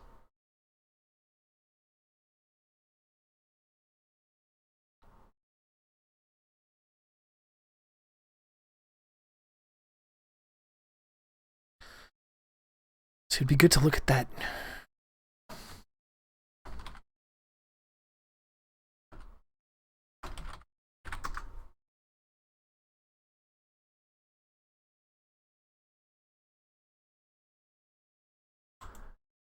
Remember this? This is so keep everything we've discussed about in mind. Okay? Keep everything that we've discussed today in mind when you look at this piece. From Yahoo News, this is January 13th, 2022. CIA-trained Ukrainian paramilitaries may take central role if Russia invades. The CIA is overseeing a secret intensive training program in the U.S. for elite Ukrainian Special Operations Forces and other intelligence personnel, according to 5 former intelligence and national security officials familiar with the initiative. The program, which started in 2015, remember the clip of McCain and Lindsey Graham and Klobuchar going over there from 2016, is based at an undisclosed facility in the southern U.S. The CIA-trained forces could soon play a critical role on Ukraine's eastern border, where Russian troops have massed in what many fear is preparation for an invasion The US and Russia started security talks earlier this week in Geneva, but have failed thus far to reach any concrete agreement. While the covert program run by paramilitaries working for the CIA's ground branch, now officially known as Ground Department, was established by the Obama administration after Russia's invasion and annexation of Crimea in 2014, and expanded under the Trump administration. You see how all these different parties are part of the same bipartisan process. The Biden administration has further augmented it, said a former senior intelligence official in touch with colleagues in government. By 2015, as part of this expanded anti-Russia effort, CIA ground branch paramilitaries also started traveling to the front in eastern Ukraine to advise their counterparts there, according to a half dozen former officials.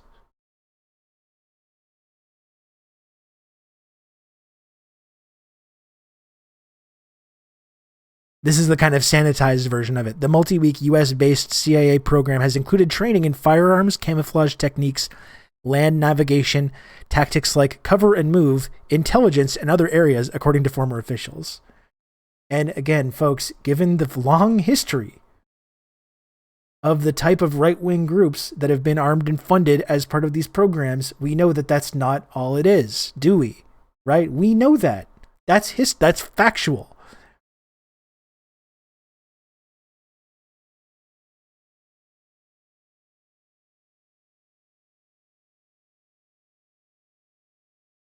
How to characterize the program is a matter of dispute. The U.S. over 3 presidents has debated whether to provide military assistance to Ukraine, and how much, with discussions often focusing on whether that help is offensive or defensive in character.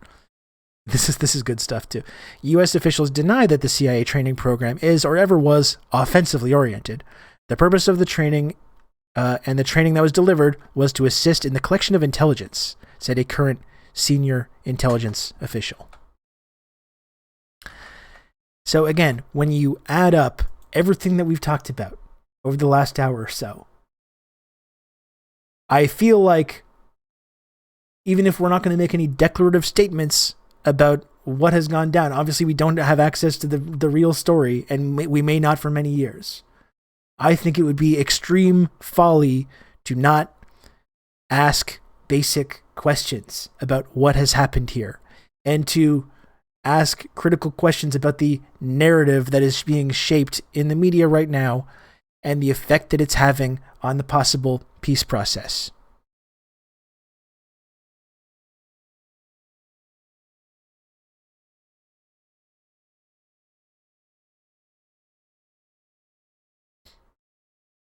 And ERA, this made me think of cases when Russian soldiers would get drunk and terrorize civilians in Chechnya. And as I've said repeatedly, okay, I will say it again. Terrible, terrible things happen in wars. And this is a war. And that's why I would never say, no, there's no way that this could have possibly been just a war crime that was committed by the Russian military. I'm not saying that now, and I wouldn't ever say that. I've made this, I feel, abundantly clear throughout this conversation. However, we live in the West. We have to examine our own role, the role that our government and our media has played in creating certain conditions. And I think it would be folly, given everything we know about the role that the West has played in encouraging and inflaming these kinds of tensions and conflicts. I think it would be folly to just immediately accept the narrative about this that's being formed right now, and especially when we see the impact that that's having on the possibility of de-escalation.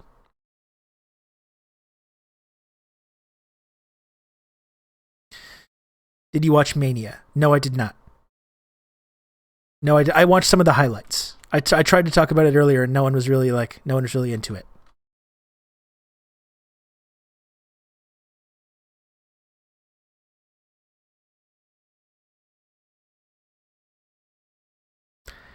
After WMD, how could any reasonable person accept the U.S. official line on anything? Well, that's exactly right. This is why I don't trust what these people say. I don't trust when people connected to the national security establishment say things, and when people connected to the Western media say things. I don't believe it. My first instinct is that it's a lie. It doesn't mean that that's necessarily true, but that's always going to be my first instinct. And there's a lot of history, a lot of documented evidence that I think gives credence to this tendency.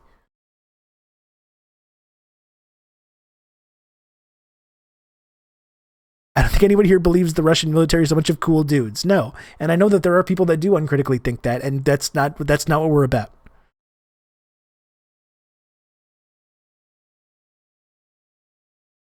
I was trying to simply acknowledge Roman Reigns, but the chat no sold him. That's right. That's what happened.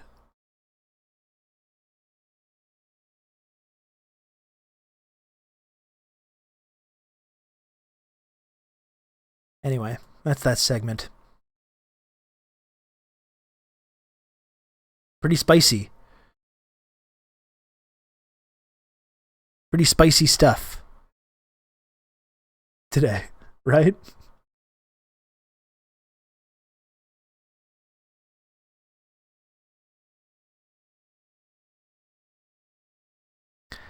I was in a meeting and on mute, but it did look like you pulled up the VKM blown quad video. Yes, we did.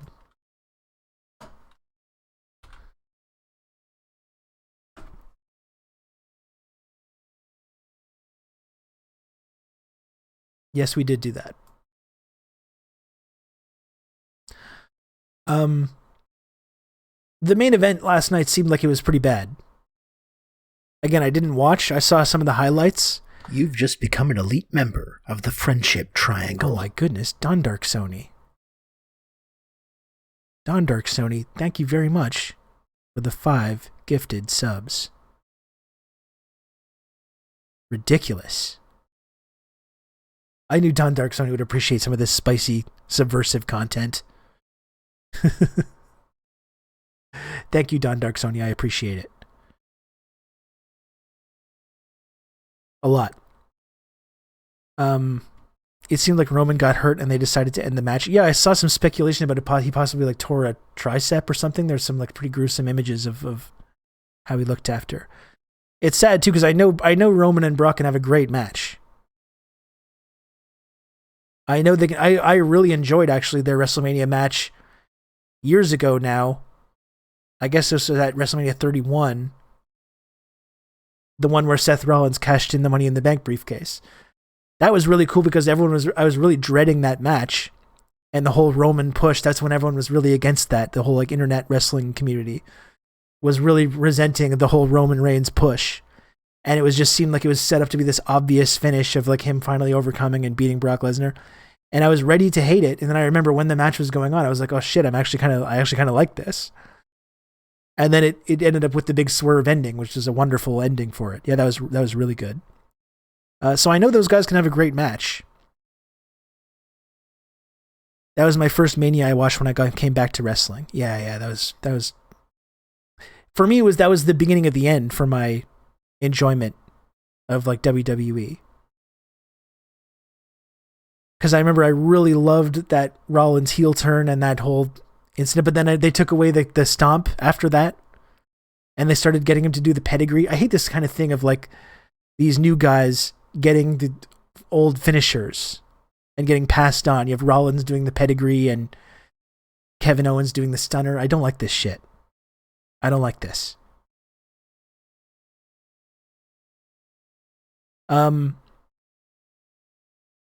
So yeah, the main event didn't seem great. The Johnny Knoxville and Sami Zayn match seemed really fun. Sami Zayn's just unbelievably talented and pretty much one of the only people that I think could take that kind of a match to make it that entertaining. What's the number? What's the WrestleMania number now? Because you mentioned how WrestleMania 31 was your first one since you came back out, Ron. But because I was thinking the other day that it was 38. Okay, that's interesting because WrestleMania 28 that was it for me. I was like, oh, I'm gonna order WrestleMania 28 as a kind of a joke. It'll be like I'll kind of like ironically watch WrestleMania. That'll be kind of fun because I really wanted to see CM Punk wrestle Chris Jericho. Because I was always a Chris Jericho guy. He was my favorite wrestler. And I really liked that CM Punk had done the whole pipe bomb promo and everything like that. I thought that was really cool. So I was like, I'll ironically watch WrestleMania. And then I got completely hooked on it again. And it totally changed the trajectory of my whole life, actually. Because I got completely hooked on wrestling again for like a good 4 or 5 years. You kind of look like Robin Williams. Okay, I'll take it. Sure. Thank you for letting me know.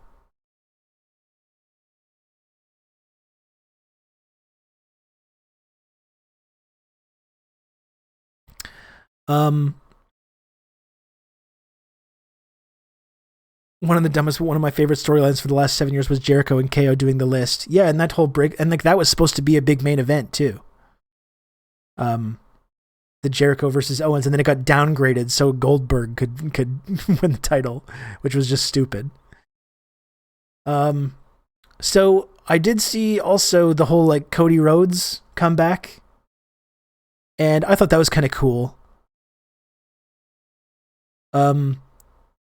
It was cool how they kept everything about his like character now, and they just brought that over to WWE. Ironically, it makes AEW feel like a bigger deal. It makes it feel like a bigger deal because they really just took his whole new character over, and just he brought him in, and all of a sudden he looks like this massive star. That was kind of cool. Happy to see Cody back, and most importantly, to not see him in politics. I've always liked Cody Rhodes when he left and joined the Indies and stuff, and I liked the blonde hair. The tattoo is so bad. The neck tattoo. The neck tattoo is just horrible. But I guess it kind of works with this character that he's created here. How long until he's jobbing to Amos, though? I imagine he's got some kind of something in writing to get some kind of a main event run. And it was amazing how, like, I know in AEW he wanted to become the big, like, heroic good guy character, and just no one ever bought it, especially because he had this kind of backstage power, and no one ever bought it. And now it seems like he's finally able to get that, to get the big official, like, big star good guy run. It was cool to see him back in WWE. I thought that was pretty cool. Stardust is back? Yeah. I thought Stardust was fun, but not quite, I think, what the level that he's capable of delivering.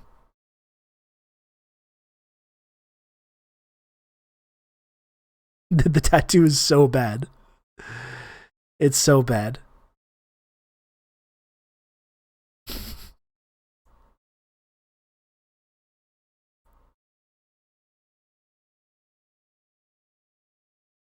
I would like to see him get a title run.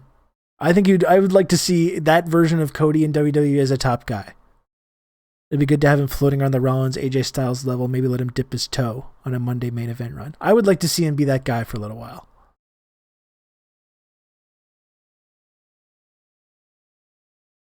I thought his AEW was doing a meta heel gimmick where he thinks he's the ultimate babyface, but he's actually bad. He dressed like Homelander, for Christ's sake.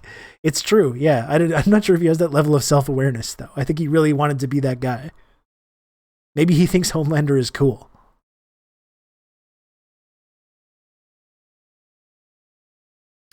I watched more wrestling this weekend than I have since Mania 36. Had some heavy NXT runs in there, but I just got burnt out in Smarkville. Yeah.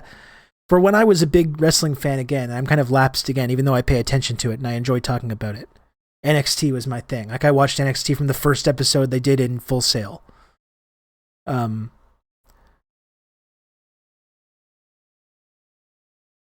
I was really, really heavily into that until around the sort of, there's the Drew McIntyre era, which I was kind of into. Yeah, the whole Undisputed era. Somewhere around there, I just started tuning out in general.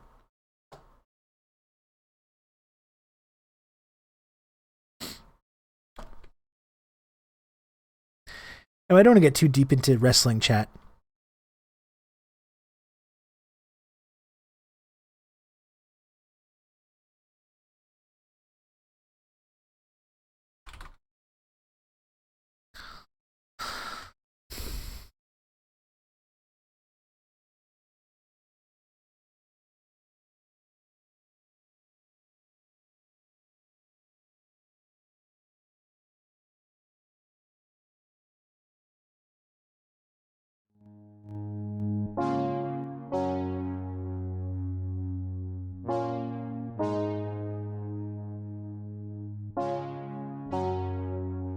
That's all. from what I saw, WrestleMania seemed okay. It's too long now. It's too much. I don't like the 2-day thing. They should do a real brand. They never did a real brand split, and I would like to see them do a real one. I liked the Cody thing. The main event seemed bad, but I guess maybe it was because Reigns was injured.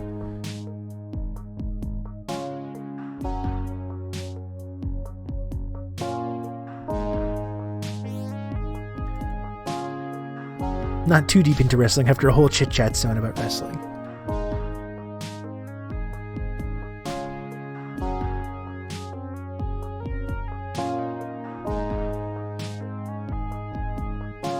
I like 2 days if it means more people got on the card, because that's always a point of contention. I guess it's just, for me, it's just too much.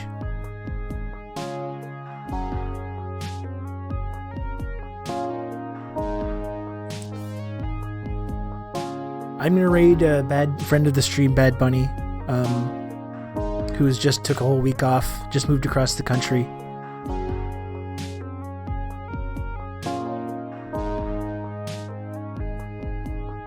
Thanks for watching today, everybody.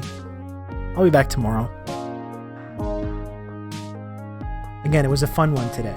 It was fun. I like doing the art. Again, it got a little bit spicy, but I think in a good way.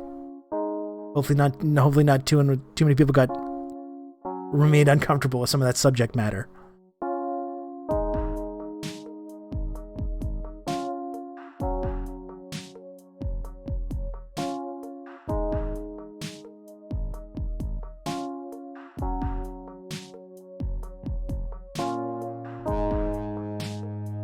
I'll talk to you folks tomorrow. Join the Discord. The link's right there. Join the Discord. All kinds of crazy stuff going on in the Discord. It's wonderful. Peace.